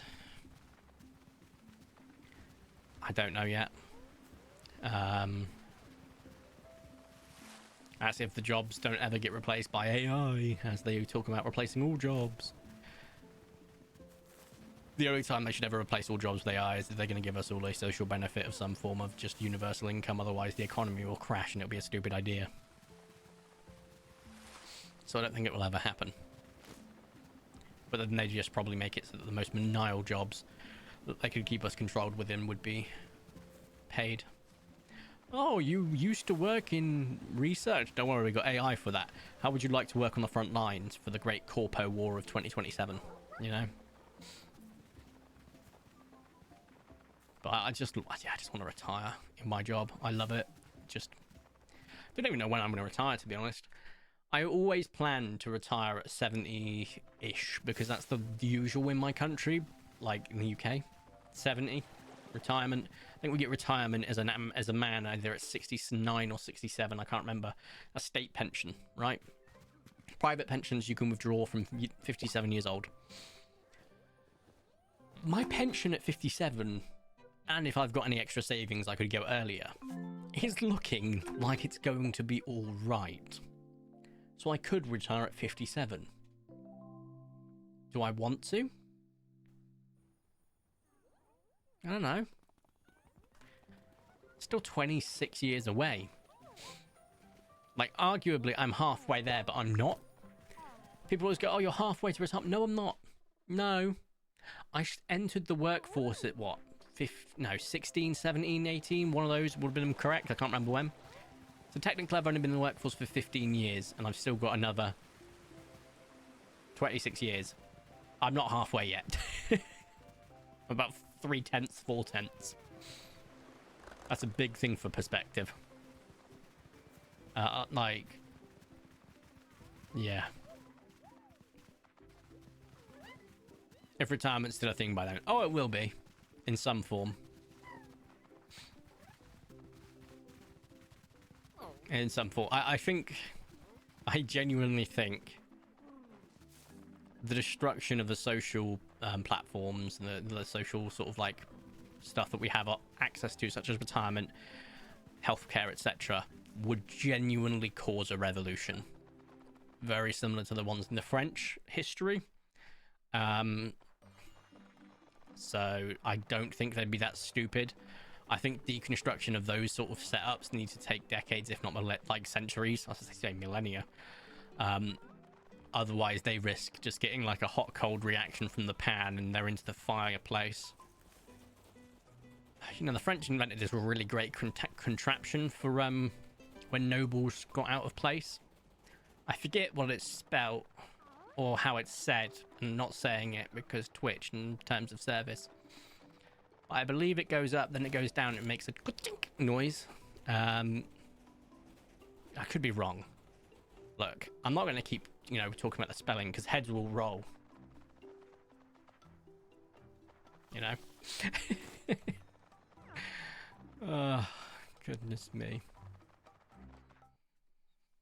Gotta go for a sec. Gotta help with the groceries. No worries. Oh, I love grocery shopping. I haven't been in so long because I got a load of freezer food. I love grocery shopping though. It's so great.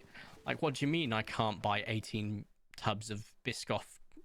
I should probably actually buy what I have to buy. I'm an adult with free will. I want to eat this. Like, if younger me saw what adult me found for entertainment, he'd be happy with the video games and the Warhammer, don't get me wrong. But like, the thought of the younger me having to listen to older me go, you know, redecorating, you hate change, but when you control it, you actually quite enjoy it. And you like redecorating, and also you like cleaning, you like chores. My younger me would beat the shit out of older me. I don't doubt that younger me could probably take me as well. It's been a long time since I've done anything self-defense orientated, whereas younger me had that on lock.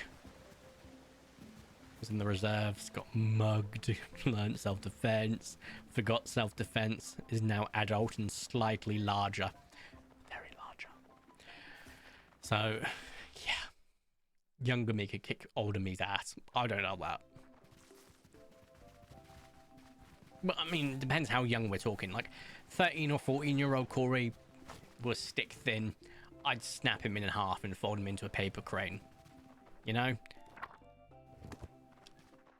18, 19-year-old Corey could outrun me, could outpunch me, can outpace me, can absolutely body me.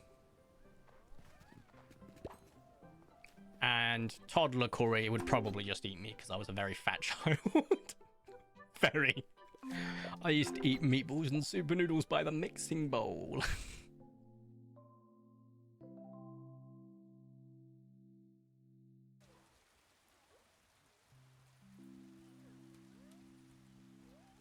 Right. 10 days left. 10 whole days. Which means in 35-ish minutes, we went from the 3rd to the 11th. So 8 days. Oh, so I said 10 days. It's 8 days. Oh, cool. So around the 2-hour mark, we should be getting just the beginning of the picnic. Give or take. Interesting. Very interesting. That is good to know, because it means we'll actually get to the picnic, and the hell, we'll be very close to Juratos as well, which is kind of huge if I don't want to do any more recording or another stream in the future for Mega Rares and Trudons. Also, why haven't I found an Ultra Rare yet? This is insane. Also, I didn't do the DCSB. I've just remembered that. Just a second. Ignore the noise, those that are just lurking. This is just me adding on the 4 from earlier from Spoopy season. Okay. Thought I'd warn you, lurkers, just in case you're... How the hell has he seen that many in one go? But we are up to 340. Can't forget the Trick or Treat Ultra Rares. Which is kind of crazy, because now we've only got 10. And we're going to get another 4 this year, just for Trick or Treat by default. If we get another 6 Ultra Rares by the end of this year in game, we could be at 10, so 350. Wait, what? Right. Harumi, you didn't miss anything. I literally said to all the lurkers out there, just a heads up, I'm now going to press the button 4 times because I forgot to add them on for the Trick or Treat ones. I just heard the shiny noise. Yeah, I literally wanted to warn the lurkers, but I realised you who'd walked away might have just overheard the shiny noise that you left. Okay, oof, yeah, no. You've missed out so far. But now you're back and said that. Sod's law dictates that we must find one now. So, I predict we'll find one as we enter the main part of the desert. No. Oh, the raptors aren't here. Great. No. I'm only right 12% of the time, 7% of the time. Check up on the raptors at least. Squidoosh. Nope. Damn. I've already spoke something to a picnic. We could get multiple at picnic. Yes, we could. I think I'm one of a very small group of people that's ever got a tripnic. A triple ultra rare at the picnic. I'd love to know if anyone else has got one here, but from my understanding, it's a very, very low percentage. Like, very, very low. And I'm super proud of that. But I don't know the actual numbers top of my head. We've obviously had double picnics before, multiple times. But a tripnic I've only ever seen once. I barely get a single one. Yeah.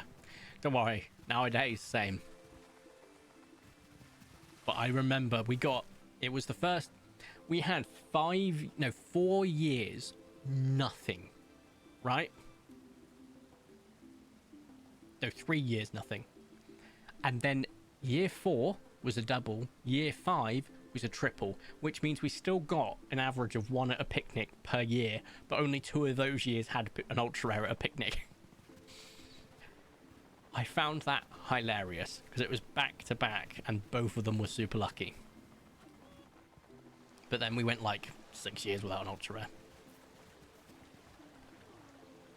I hate it so much. I hate the light blue Trudons. When the light hits it perfectly, you go around the corner, you're like, oh my god, it's an albino! And it's not. I hate it. That white and light blue just kills me. All right, Microraptors. No. Oh, okay then.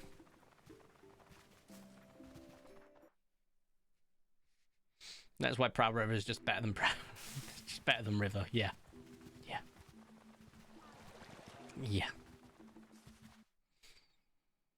Oh my god, my beard is well out of control. I need to shave. It's getting to the point it's long enough that it starts curling as well, which I hate. So it's like... It also sounds like I'm crinkling paper when I do this. That's hilarious. Just need to shave it. The stash stays, obviously, the same length. But I always go for a 0.5 on the sides. I let it grow out to about a 1 last week, and I was very happy with it. Like, a 1 was fine. 1.5 was fine. 2 was getting unruly. This is about a 3 now. So I'm going to shave it back down to a 0.5. And be back to normal. It grows very quickly, though, which is a nightmare. Stupid quickly.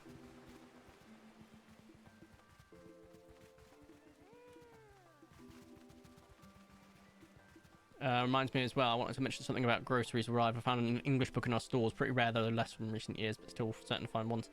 I found a book from Edgar Allan Poe, so I can really finally read one of his works first time. I'm excited. I prefer to read in English than Dutch. Sounds way better to me. Fair enough. Edgar Allan Poe. He's got quite an extensive amount of works, to be fair, that are really good. Is him I'm thinking of? No. Maybe not. Nevermore. Okay, so that's what I'm thinking of. Right, okay.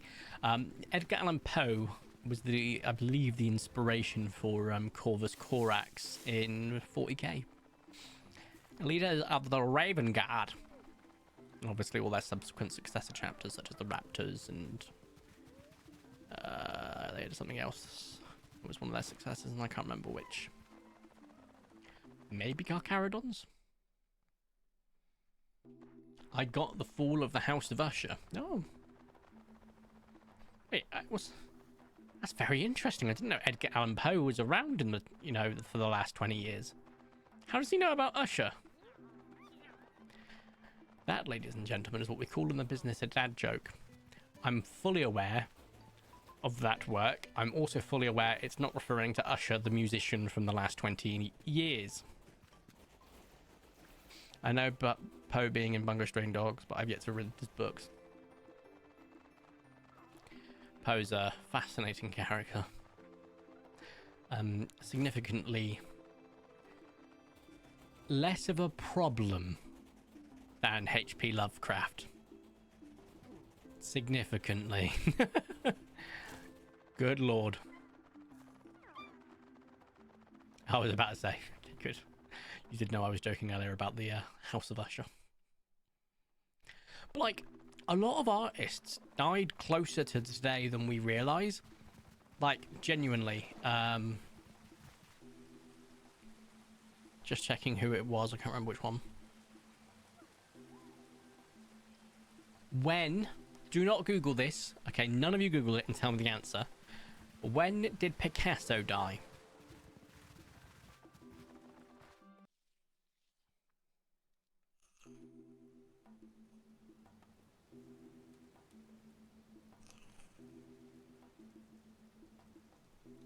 Come on, I believe in you.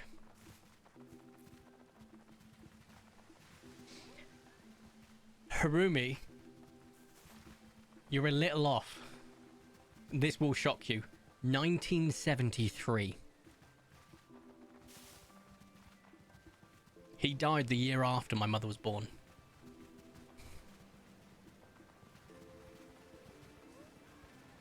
Literally 52 years ago. But yeah, no, he lived, yeah, he was like, he was born late 1800s, like I think he nearly lived to 100 years old, I want to say. No, 80, maybe. But it was genuinely insane learning that, because this entire...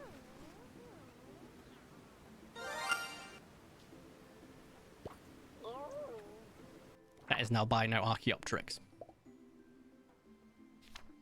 Which I don't think I've had before. That's huge. Genuinely. Oh, wrong button.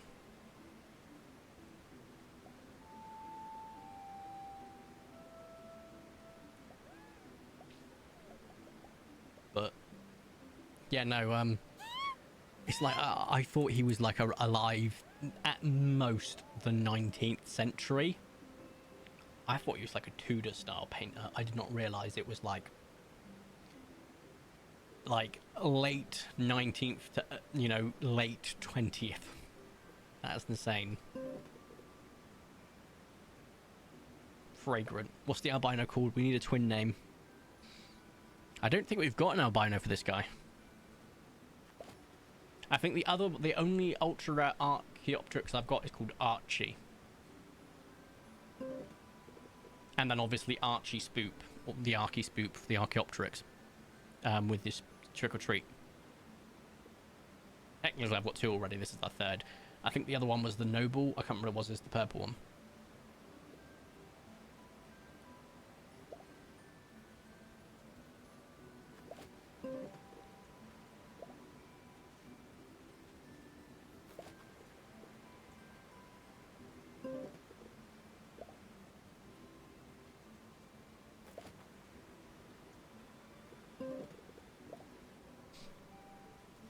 Odd's already got a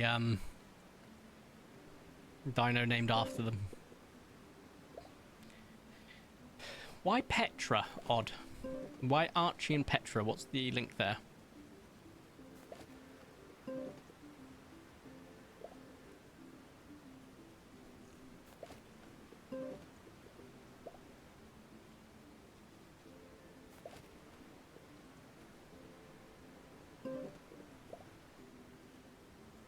Oh, the Archie comics.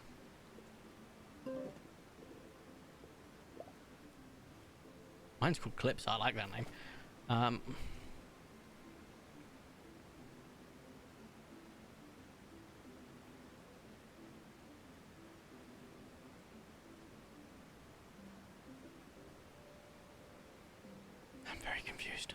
So my first one was called Archie. My second one's Archie Spoop, obviously, for the trick or treat. Oh, I see. It's not like a twin name. It's just more... Call it Petra, which I'm happy to do. It's a very nice name.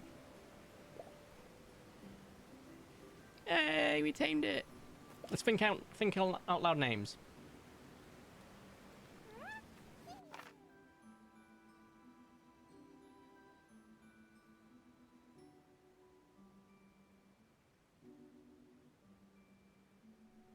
Yes, Harumi, you have one. I think most people do. At 341, I think most people do.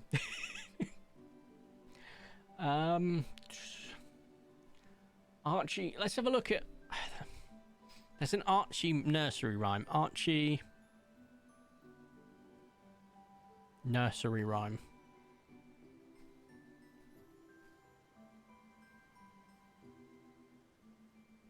Archie pudding in pie or something like that? I can't remember what it's called.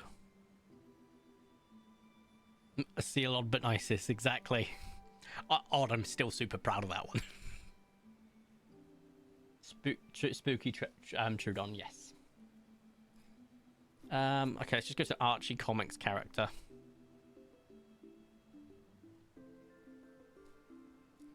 Obviously got Archie, Jughead, Betty, Veronica, Reggie, Cheryl, Dilton's such a name, Miss Grundy, Moose, Midge, Pop Tate, Nancy Woods, Ethel Muggs. Okay, let's just go to the top of the list. Jughead, sure, that's hilarious.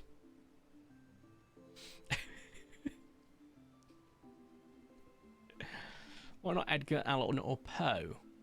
Actually, I like that.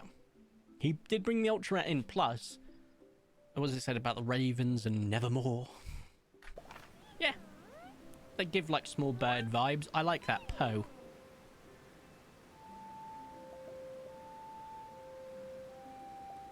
But for some reason, I feel like I maybe named one Edgar Allan Poe or Poe before, because we have Crow and Raven, the melanistic microraptors. Oh, so we can remember what we were talking about. Yep. Occasionally. Maybe. It's so funny, the people at work. One of my mates at work, he's a little bit. He's retiring next year. So a lot older than me. And they've got used to my quirks of my memory. Then we named the black one Edgar later. I like that, yeah. And if we get a third one, Alan. They've got the quirks of my memory locked down. They're like, Corey, do you remember? And I'm like, no. And they're like, okay, a year ago. And I went, yeah. He was like, you're not going to remember this because it only happened a couple of weeks ago. And I was like, okay. But give it 12 months and you will. I'm like, I know. I'm weird. I don't understand it. It just happens. It's in there once it's in there. And noble one, Alan. Well, the noble one's already called Archie. Alan. We're so close to the picnic. I think I might need to go get a drink in a minute. Again, I know. But it's important to stay hydrated.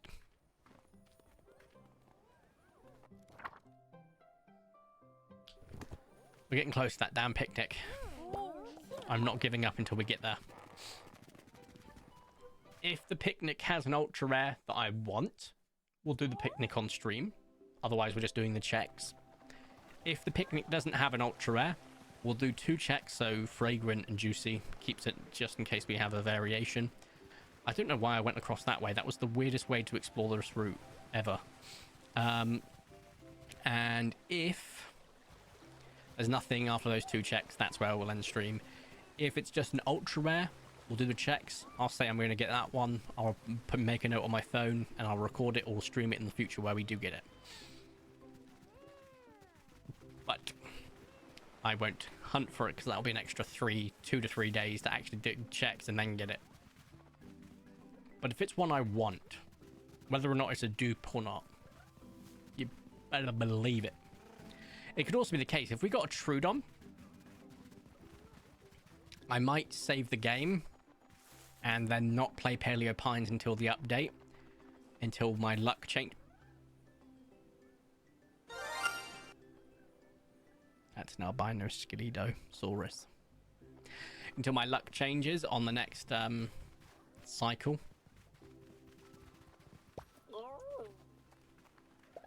Some of my luck has returned to me. Definitely a dupe. Oh, a million times a dupe. I'd screwed that.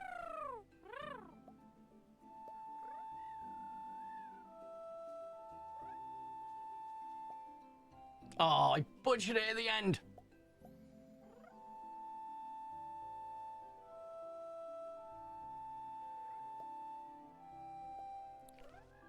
Albino King. We could call that one Edgar or Alan. I like that halloumi.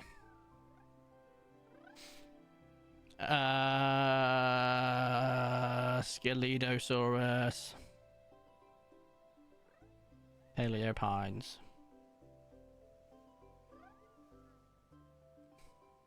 Juicy. But I genuinely love finding ultra rares, but they are delaying how long it takes me to get to the picnic.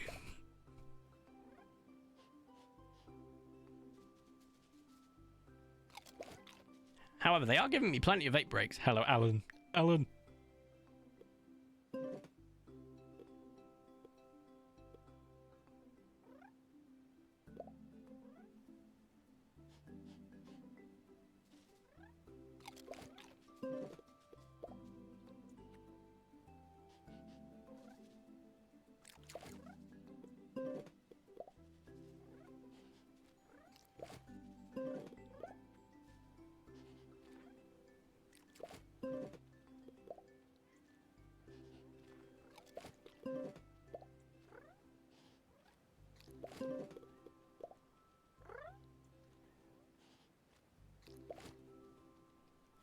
Alan's a hungry little shit.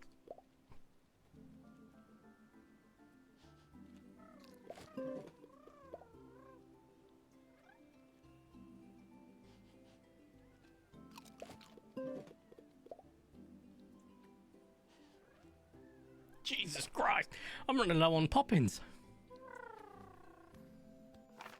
Alan. Didn't mean to pet you. I wonder if we'll get the melanistic albinistic event again this year. I hope we do, because it would really cement me getting close to 500 plus. It would really cement a possibility of a 24-hour stream. Plus, it would allow me to hunt for a albinistic Trudon efficiently. If we get it, all I've got to do is basically line myself up so that we're going into Girassos, and boom, we're there. Can anyone remember when it was last year? I can't. And if we'll see it again. I might ask them in the Discord, to be brutally honest. Are we going to see it again this year? I'd love if we could. God damn it. It's a Stripes Supernova. And not Spots, which would be an ultra rare. Stripes is rare. Then again, it would be nice, but I just can't want it. I feel a little less special and just get the ultra rare because it's so easy. I don't feel that way. I have spent the last year getting absolutely pummeled in this game with bad luck and constant dupes. I would welcome a refreshing change of pace. Like, it only happens if it does happen once a year, right? That's not that bad. I can live with that. I think it was in or around October. I think it was as well. I think it was a week prior to Halloween.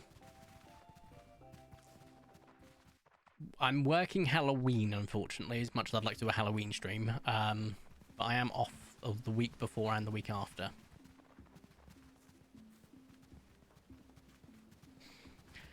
So, it is possible. And I could try the 24-hour stream then. And maybe make it a spooky Halloween stream. Woo. Where we start with a horror game, move on to Paleo Pines for the ultra rare checks, and then yeah, and start with a horror game so that I don't terrify my neighbors for like 24 hours straight, and I'll just be chilled, talking slowly, quietly, like I would anyway. But if I was to do that, I'd need a chair first, so maybe we don't do it, because 24 hours stood up would ruin me. I don't have my office chair yet. I should have probably bought that before getting the printer. That's alright. Next month I get my War Dolly game table and my chair. Problem solved. All that overtime money's got to go somewhere. I want to get a Secret Labs Magnus... not Magnus. I've already got that. That's the desk. Secret Labs chair. Let's go. My Diplon evolved into Hydrapple. Awesome. Awesome. I stopped, I think. I stopped going for shinies again in Pokemon. I'm just done on Scarlet and Violet. I should specify I've done 3 different like boosts of just chasing them. I got to, I think, in the living dex, page... I can't remember the page. I got to 300 or something. So from 0 to 310, bar a couple of evolutions that are locked to trades. Like Gengar, etc. But, yeah. That wasn't too bad. Obviously, I got other shinies that were outside of that as well whilst hunting, so I think I've got over 400 shinies in Scarlet and Violet.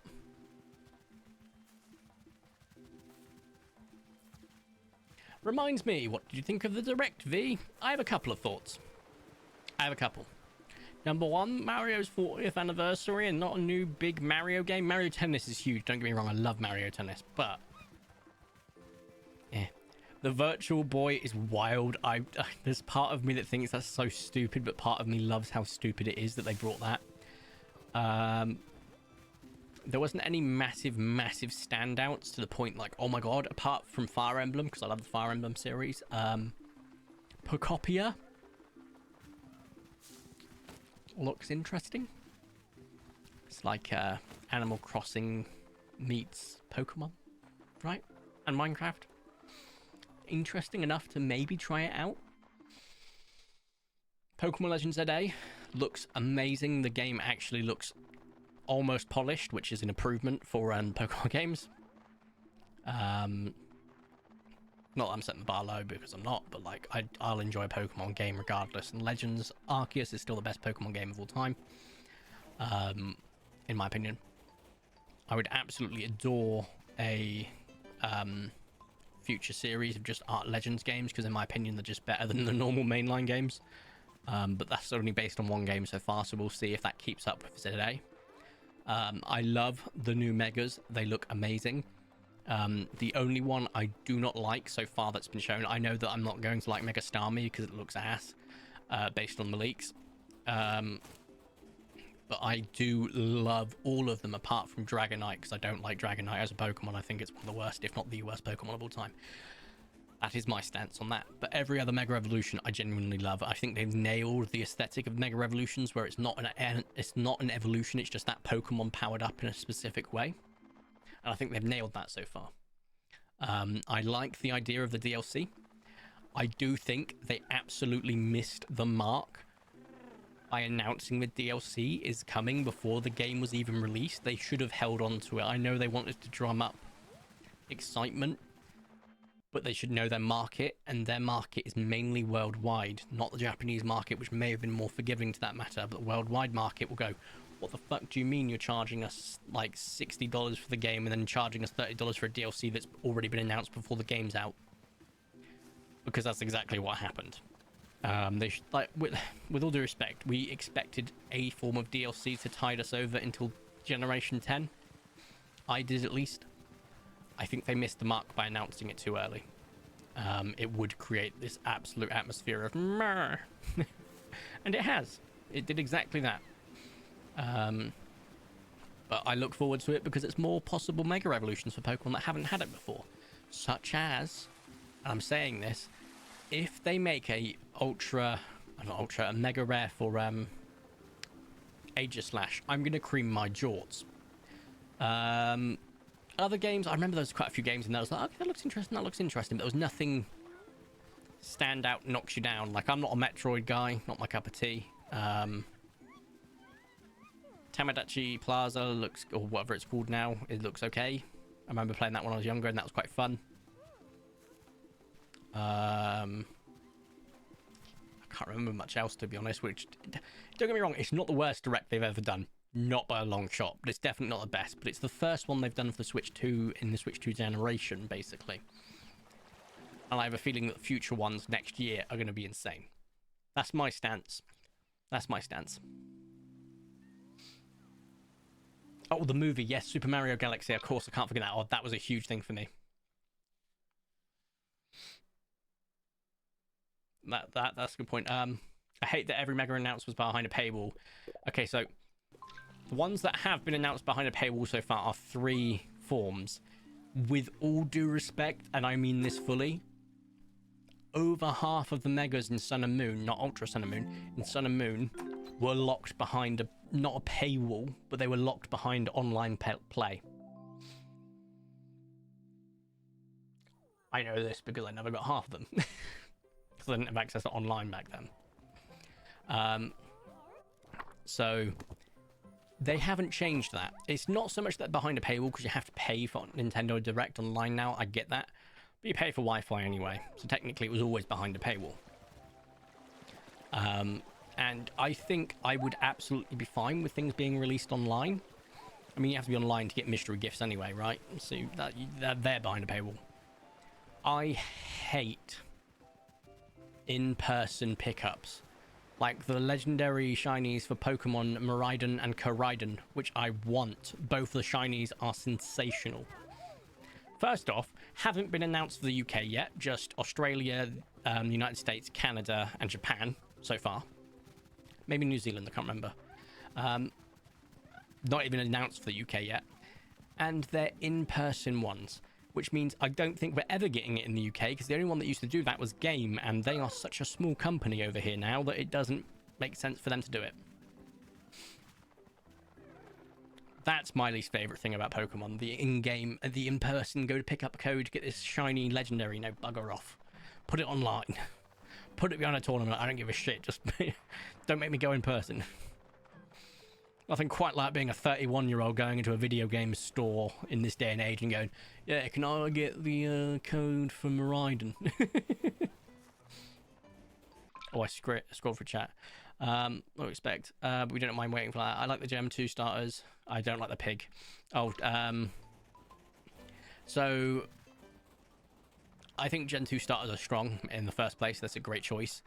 I am glad they did change, obviously, Cyndaquil, because he was the starter in the last game. I personally wanted some later generations, because I'd love to have seen a, say for example, Mega Torterra. That'd be pretty sick. But at the same time, I get it. I am super unbelievably happy Mega Evolutions have returned, though. Of all the gimmicks, in my opinion, it goes Mega Evolution by a country mile, then Terastallization, then Gigantamax Dynamax, then way at the bottom Z moves or Z moves.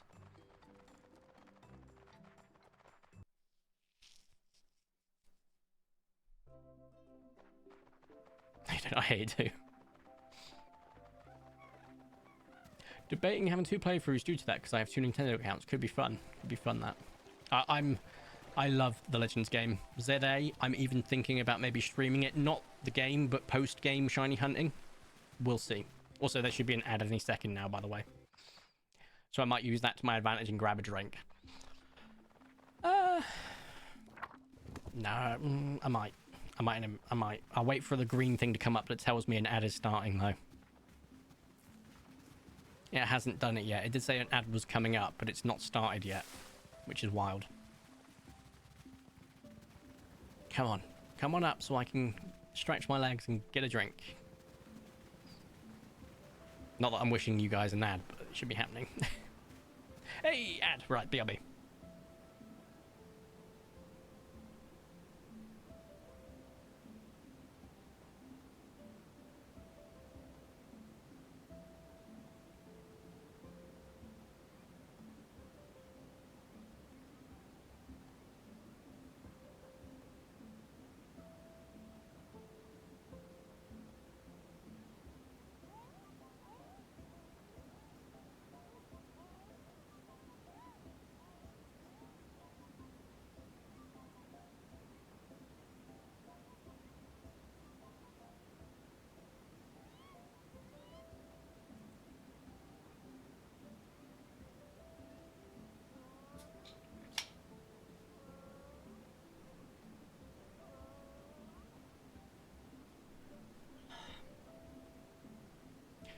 I got my drink. Oh. From the time you went for an ad, I got a drink.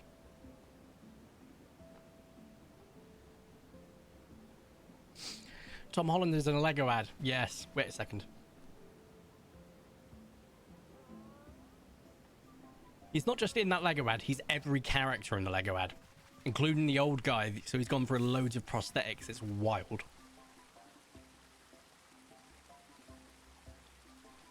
Mega Malamar looks amazing. I think the reveal was perfect. I think it looks amazing. As I said, I've loved every single new one, apart from Dragonite. That's because I don't like Dragonite.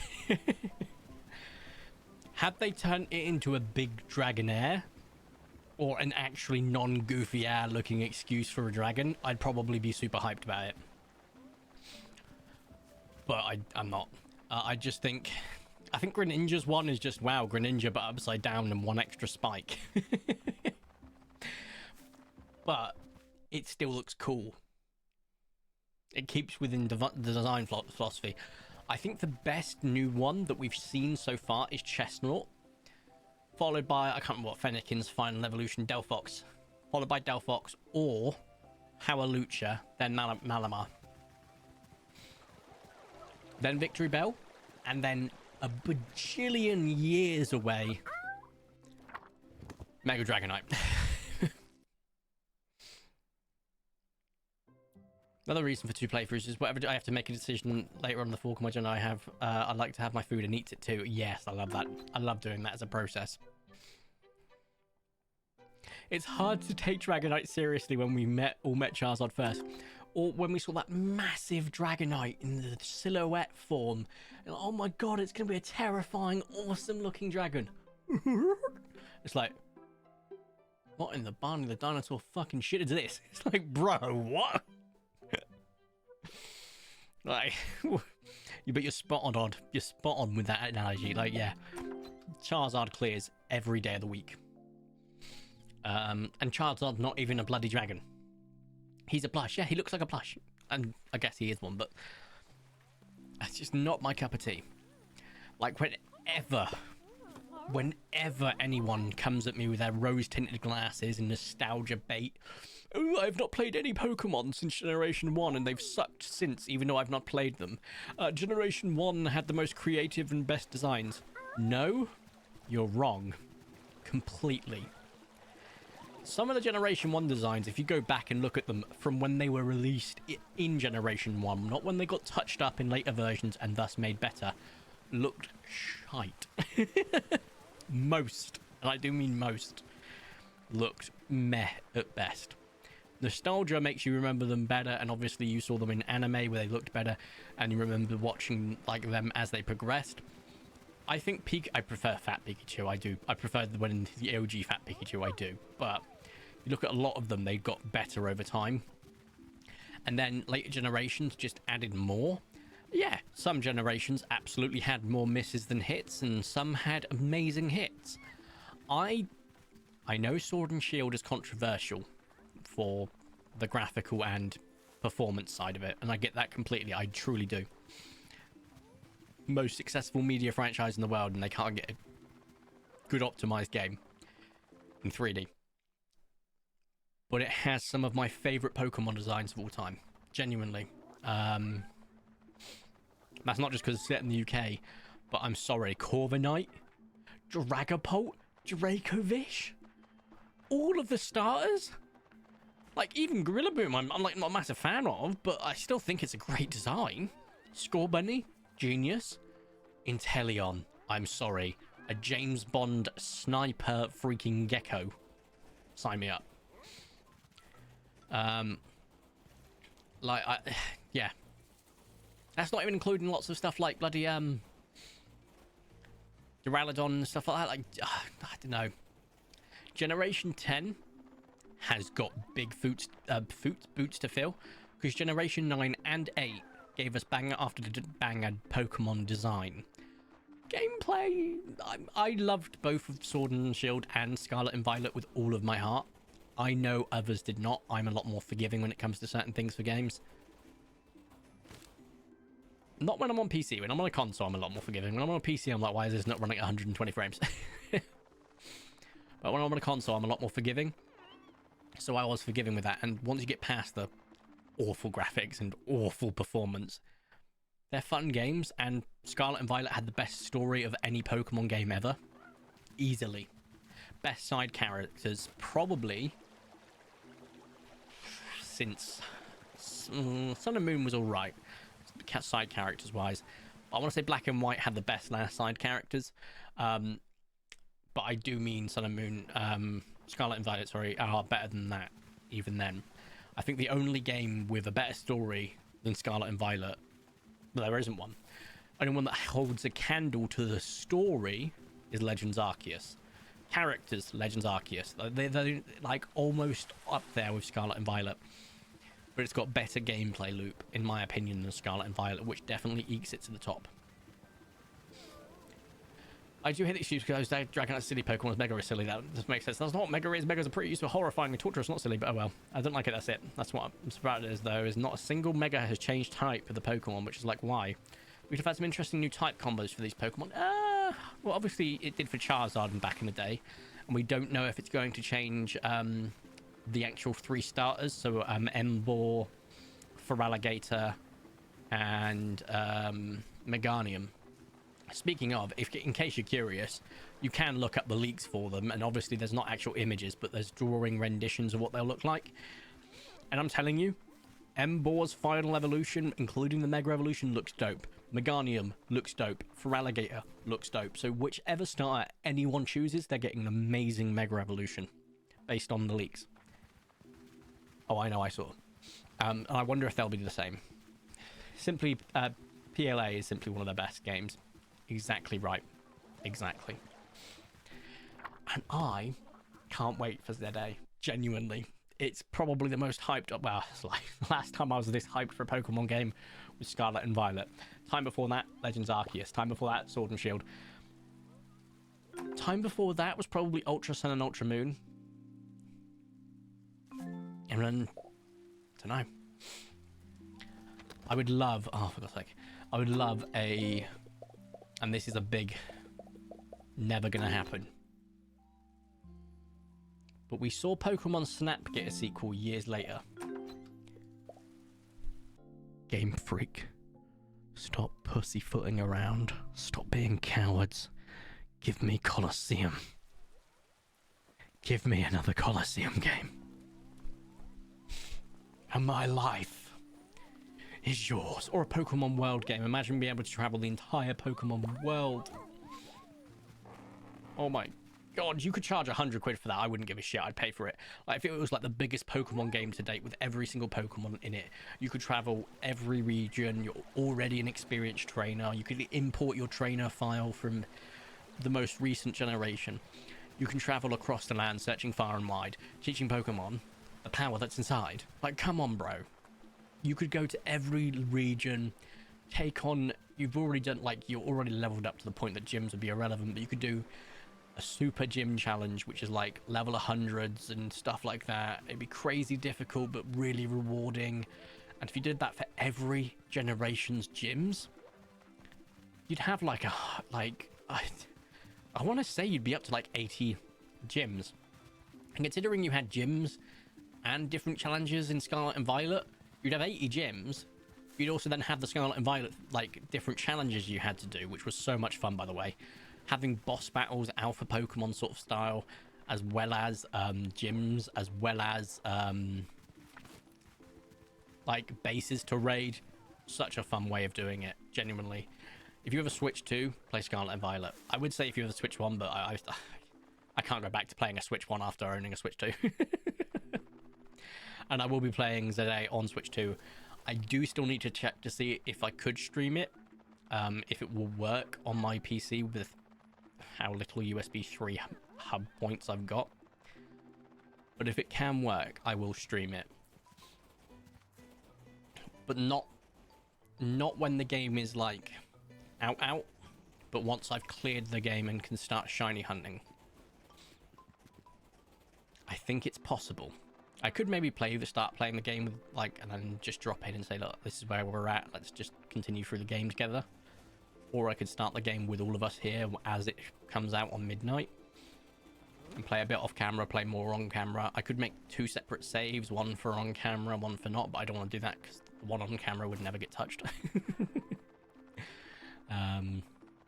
So yeah.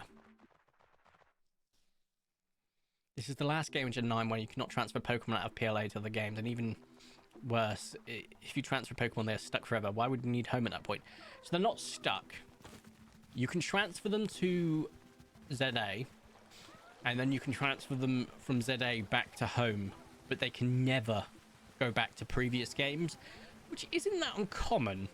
Admittedly, they've made it so there's a way for them to go back and forth, but I think, genuinely, it comes down to 2 reasons. Number 1, obviously, abilities are completely removed. And you might go, well, in Let's Go, there weren't abilities to that extent as well, or there weren't IVs. I can't remember which one it didn't have. Yeah, true. However, it's also because for the first time ever, they've added in Brazilian Portuguese or Latin American Portuguese and Latin American Spanish. Which, whenever they add a new localization, because their coding system for their Pokemon is shite, it breaks things. So, yeah. I'm happy Gen 1's going to be there too. Oh, yeah, don't get me wrong. I still love certain Pokemon from Gen 1, so I can't wait to see them. I love Mega Charizard X and Y. Oh my god, they look amazing. Mega Mewtwo is still one of the best designs, both X and Y. What else we have? Mega Blastoise, Mega Venusaur are alright. They're pretty good. Blastoise especially. More guns.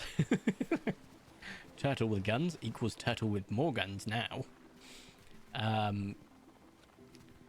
But like, yeah, I believe Honedge is in the game, which means Aegislash is in the game. I know Aegislash isn't getting a Mega in this main game, but in the DLC, maybe, because one of the new Mega stones that flash by the screen looked like a Honedge, and I can tell you now, I'm going to cream my jorts if there is one. Mega Aegislash.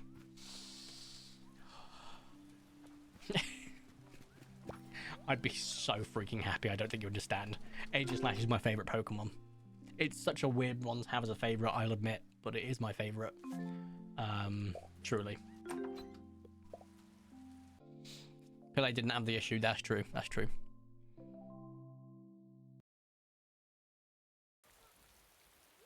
Oh yeah, Harumi. I know. They should absolutely fix it. I'm also hoping, because I think, like, the fact that they haven't even announced or shown off Gen 10 yet means Gen 10 is getting shown off possibly February, Pokemon Day, of 2026, which means it won't release until at the earliest November 2026, which is like a year later than they'd usually do in the most recent run of things. I'm hoping that extra year, and that extra year of just silence, because they usually release mainline generation games outside of the Legends games, which are mainline, by the way. They are mainline. They are confirmed as mainline. They're not spin-offs. I know that they're technically within the spin-off sphere by the naming conventions, but they are a mainline game by definition by both Pokemon, chronologically, and actual canon. So I don't want it when people like to call it mainline. It's mainline. But point being, mainliners in generation 1 through 10, just default names, not DLC, not extras, etc. This is the longest, I think, in 3 generations. And that's huge. Do I hope they've made the most of it after how many complaints people made about the performance? Yeah. Do I think they have? Probably. I don't think, and I mean this genuinely, I don't think they'd be able to get away with it for another main normal game. I know that obviously there's rumors that it's set in the Greek islands, and I'm excited for that. I'm not gonna lie. Imagine like all the Greek mythos-based Pokemon we could get. That's gonna be insane. Like a Hydra. We've already got Hydreigon, I know that, but like an actual aquatic Hydra, maybe. And we've obviously got Hydra Applin, I know that. Which is interesting because usually in a generation prior, there's 1 or 2 Pokemon that sort of hint towards the next generation. Hydraplin, in my opinion, is that. so maybe we won't get another Hydra, but like a Gorgon, Cyclops, etc. I think there's a lot of potential. Obviously, we finally got a dolphin Pokemon, so we don't need to worry about that for the first time ever. But we don't have a killer whale, do we? Do we? No. I think that'd be a great aquatic one. I would love some more prehistoric beasties. We didn't get any fossil Pokemon for the last generation, which means we are getting fossil Pokemon for this generation. We're not getting any more evolutions, but if we did, I would finally hope we'd get a Dragon Eevee. Orca would be sick. You're damn right it would. Like, come on, give us a fighting Eevee.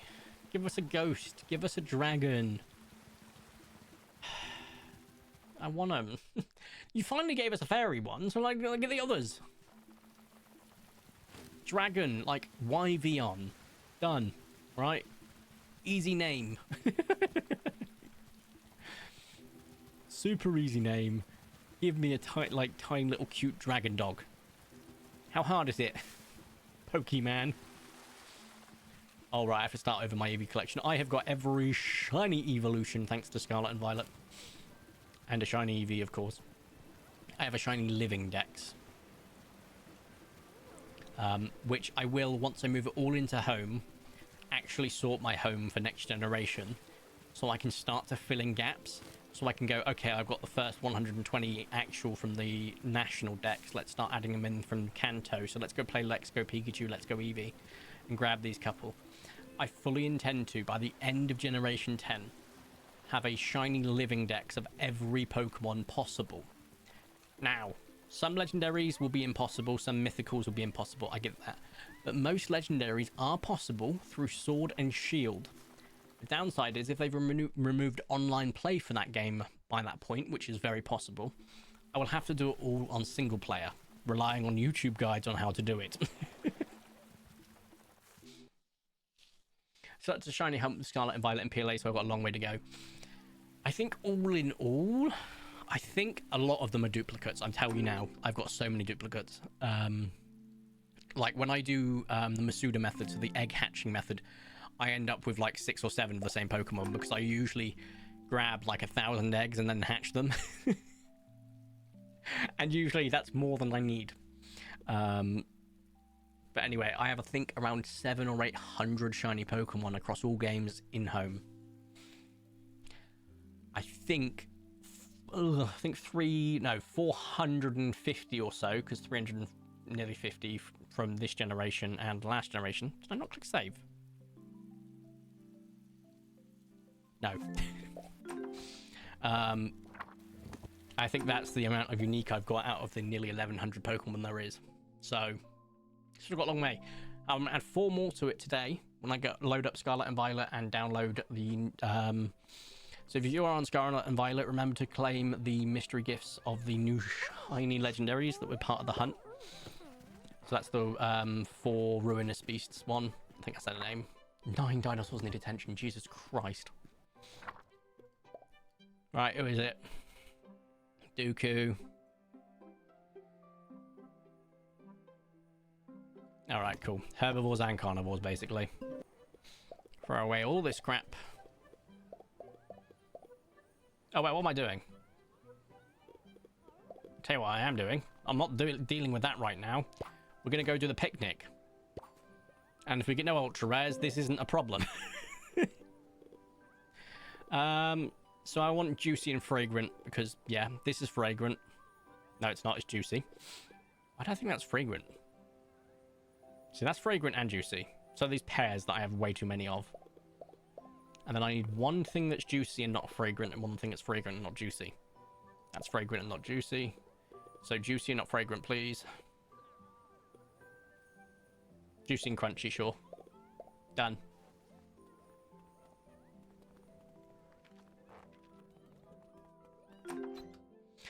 Can I do it later today? Yes, you can.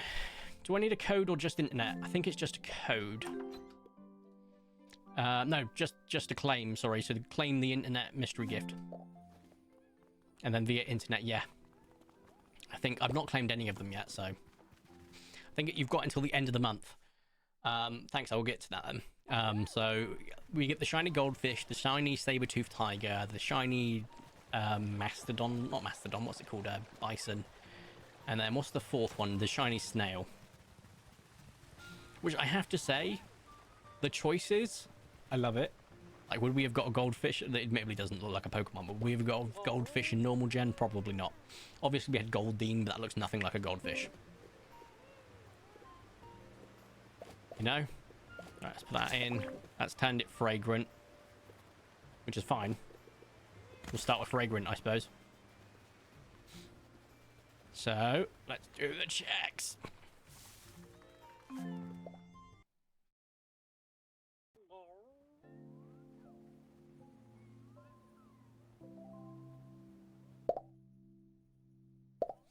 Oh, Chiyu's not out yet, damn. I know that they beat it. Doesn't it usually come out on Thursdays? So maybe... or Wednesdays, I can't remember. So it's either tomorrow or Thursday that we'll actually get it. Right, we have Sloth and a Cherry Baryonyx. Now, I don't know about you, but I believe both of those are uncommons. Not an ultra rare.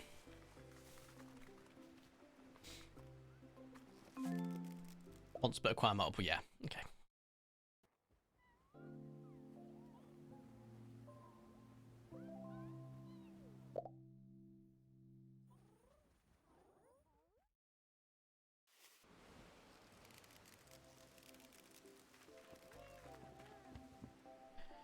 We have an ultra rare. We finally have ultra rares in our picnic. It is a Pearl Fairy, which I think I have got. I will double check.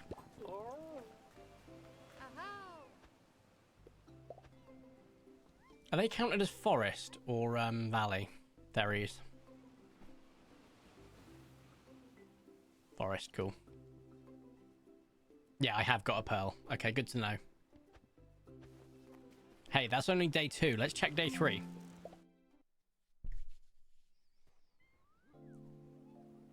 Let's check day 3.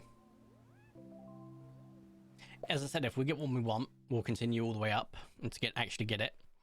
If we don't, we'll probably end stream and I'll remember. Guys, is that...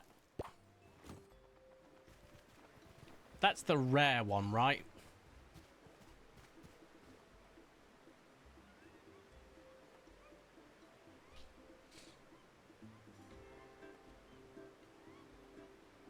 No, it's Seafoam, so that's ultra rare. We have another double ultra rare picnic. And I think I've got Seafoam for Kentro, so we're not leaning towards fragrant. Forest. Yeah, I have loads. I have loads. Cool. Cool. Let's go through and do all the flavors now. Right. I've currently got the stuff I need for Juicy. Let's go and do Juicy. Come on. Give me Trudon. Oop, another picnic. Hello, Soju. Yes. Yes. We are on to another picnic, and I'm loving this. We got 2 in 1. At least on fragrant. We'll check Juicy as well.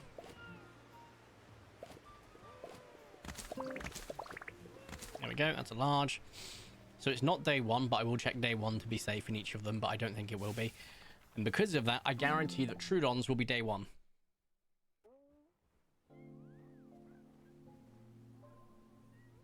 Always the way. Oh my god, I just got my Mellow Trudon on my game. Congratulations. It took me... that was the white whale that I was hunting for years, and I finally got it the other month. The only ultra rare Trudon I'm missing now is the albinistic. A double with 1 on day 2 and another on day 3 ain't bad, is it? Let's see what we get.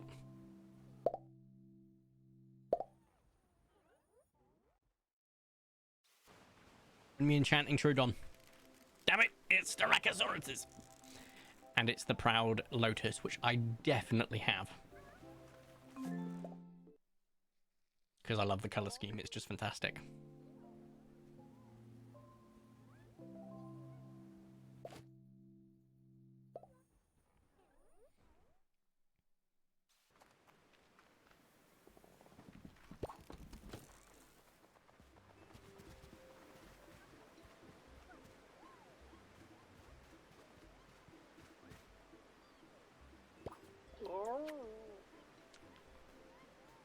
Juicy only has one.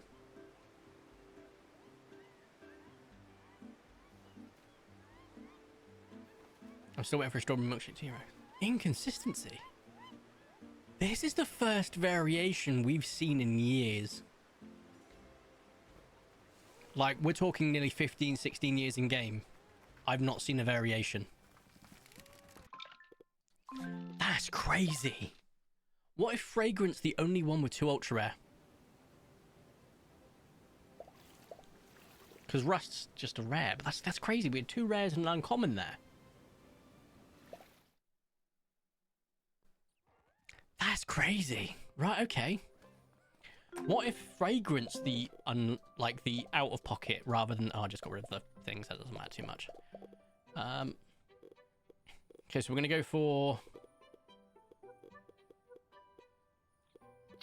let's go for spicy.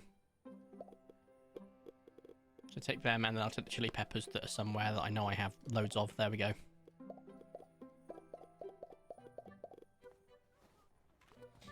We'll leave crunchy for last, because that can obviously be a Sarko, which is kind of elite.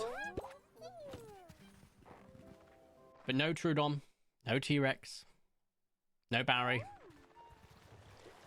Now, the reason I'm not going to... This is really bad, but hear me out. I'm not going to see this picnic through the stream is in case the update for the Spino comes out in a couple of months, and let's say I don't play the game in that time. I know I will. So this is stupid anyway. I could end up, hear me out, changing the course of the picnic and end up with an ultra rare Spino off the rip. Realistically, I'm not going to do that. I will probably get closer to next year's picnic and do that.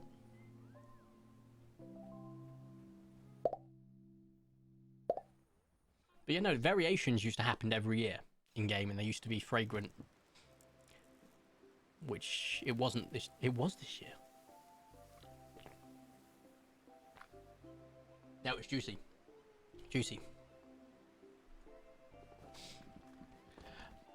Oh, do they? They do.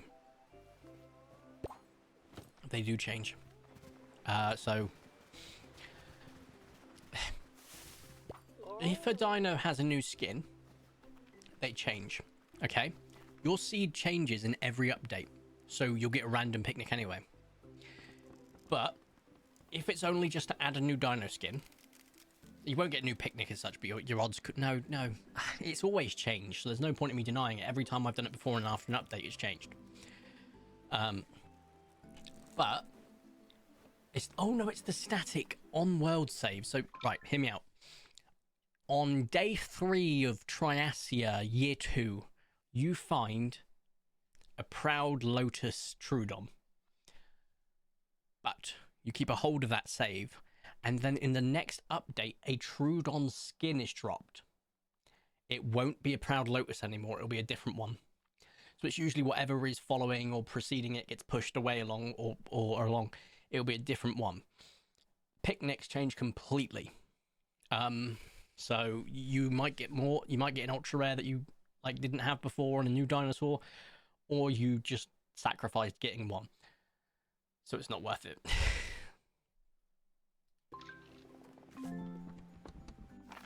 What was I checking? Oh, right. It was Dinocaris. But yeah, this is all based on when we used to experiment a lot with picnics. Me, Mir, and Ty. I think we put in hours, if not days, into the actual testing of this game. It's locked in now. I just have to remember how to get access to it. That is Velociraptor. It's a melanistic, which I don't know if I have. I do. I have several. I do. I have several. But you know, at least it's nice. Little void baby. Guys, what was it I checked first? No, Desmond. No, Desmond, thank you. Even rarity change in picnics after update. Yes. Yes, they do. So I once had a bust, an update dropped, and because I checked it before, It's freaking Desma. Ugh. Okay, so Juicy is the actual variation here. Because Juicy didn't have 2 ultra rares. Fragrant did. Or was it Fragrant that didn't and Juicy did? I don't remember. It's Sepsis that it is. That's good, because it means the last 2 we're going to check, so Crunchy and Earthy. And I'll do them both at the same time this time. Like I did with the Fragrant and Juicy. We know. So we're going to have a Crunchy first. Well, straight off the rip, this will be the bulk of it. We just need one that's Crunchy that's not Earthy. Skadoosh. One that's Earthy and not Crunchy. Skadoosh. I want to save the game. Otherwise, that's pointless. Keep playing.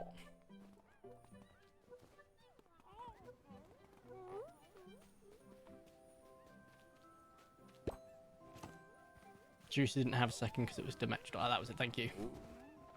So Juicy is the variation this year. And once again, we don't get variations often. It's been a very long time since we've had a variation. Which actually doesn't fill me with hope, because the amount of times I went, oh, we don't get variations anymore in later updates. They patched them out. They must have. And then I've just done one check and not... And I usually check Juicy first too. And what if Juicy was the new variation all the time?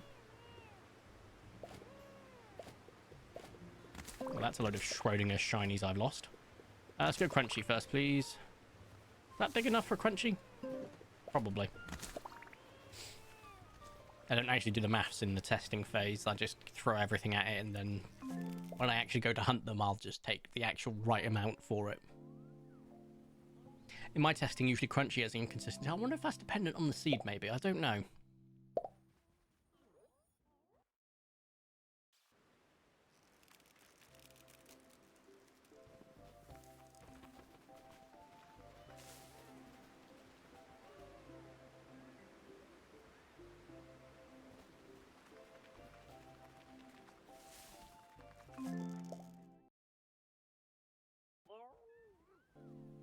Right.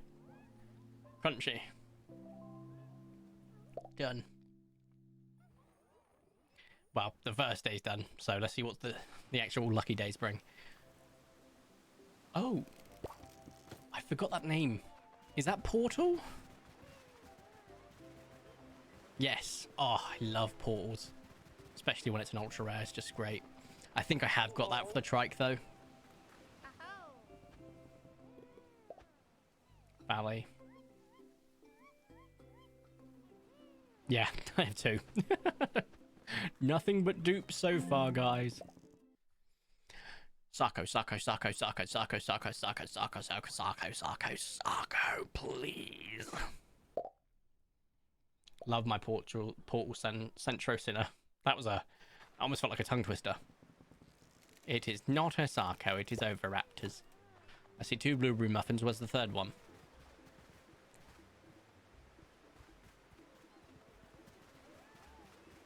Huh.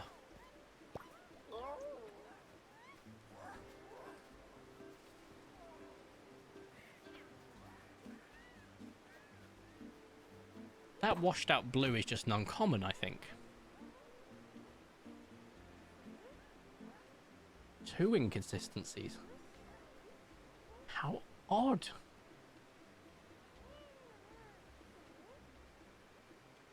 Yeah, that's mint. Which is just a rare, or maybe uncommon, in fact. 3 uncommons.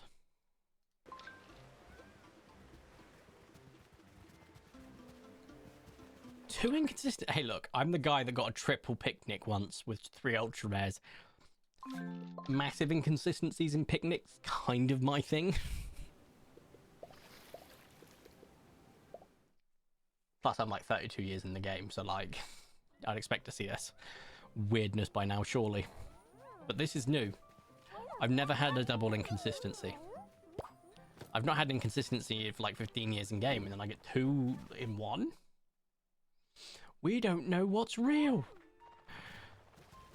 Maybe I never started the stream. Like, maybe I'm in purgatory. I like croaked it before getting out of bed this morning or something. Maybe I'm in purgatory.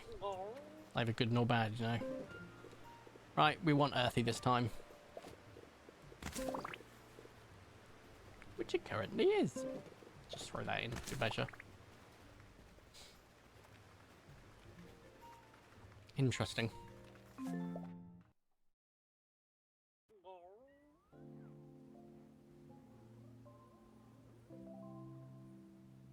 I just coughed. Went to belch at the same time and almost threw up. That's a new one. Earthy. And we have compies. See, I'm even checking day one now because of the inconsistencies. I think that's reasonable at this stage. We have a willow, and a green. Cool.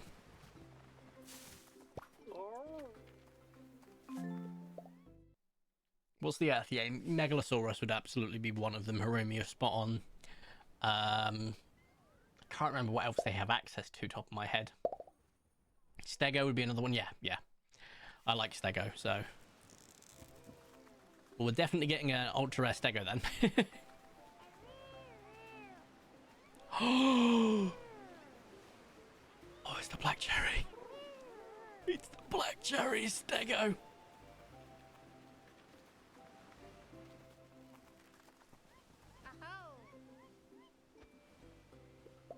I don't think I have it.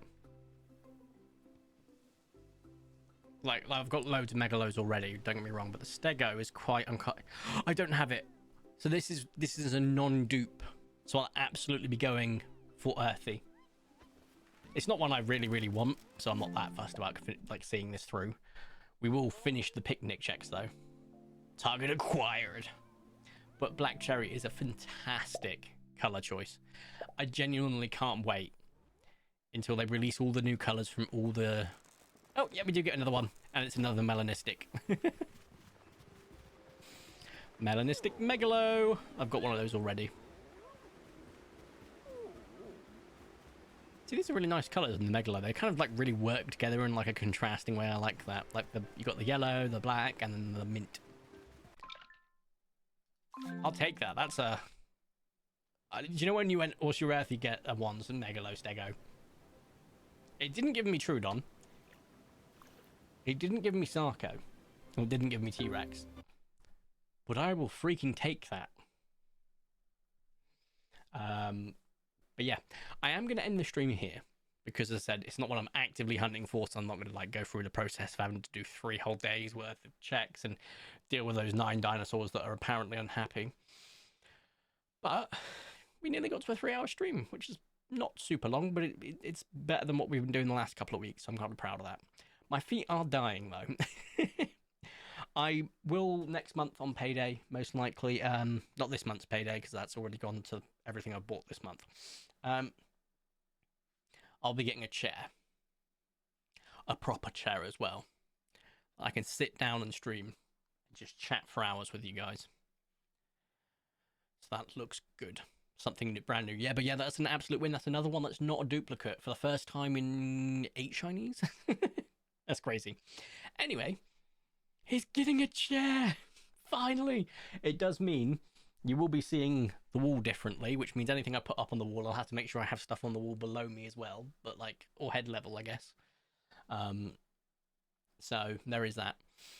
Right, I'm going to click the end stream button. You know the drill. I'm not actually ending it until I figure out how to end it in a weird way.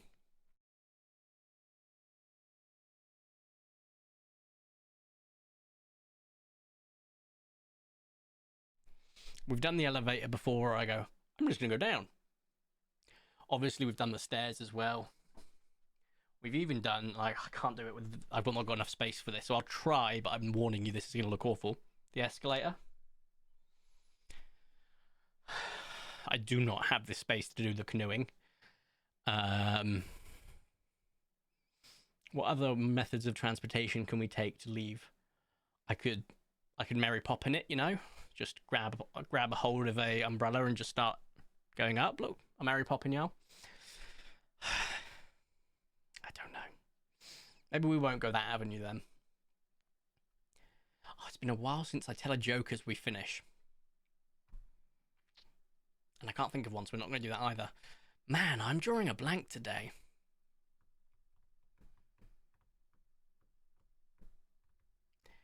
Interesting facts, maybe? No. Tell you what, I can't remember where I read this, so it's probably an online lie. But an interesting fact for you about Gollum from Lord of the Rings, and I'm pretty sure this isn't true, but I could be wrong. Gollum didn't die by tripping or falling or accidentally jumping in after the ring. No. Gollum died because he was pushed by the god within the Lord of the Rings series. I don't know where I read this. I'm probably sure it's a Reddit thing online. It's the same people that get their information 40k without actually knowing if it's true or not. But he got pushed by God, which I don't know if it's true, but bear with me here. That makes it hilarious to me. The only time the god within that universe intervened since the last Great War with Morgoth and all that lot was to push a guy into a volcano. How awful of a being do you have to be for God to actively murder you? On that note, ciao.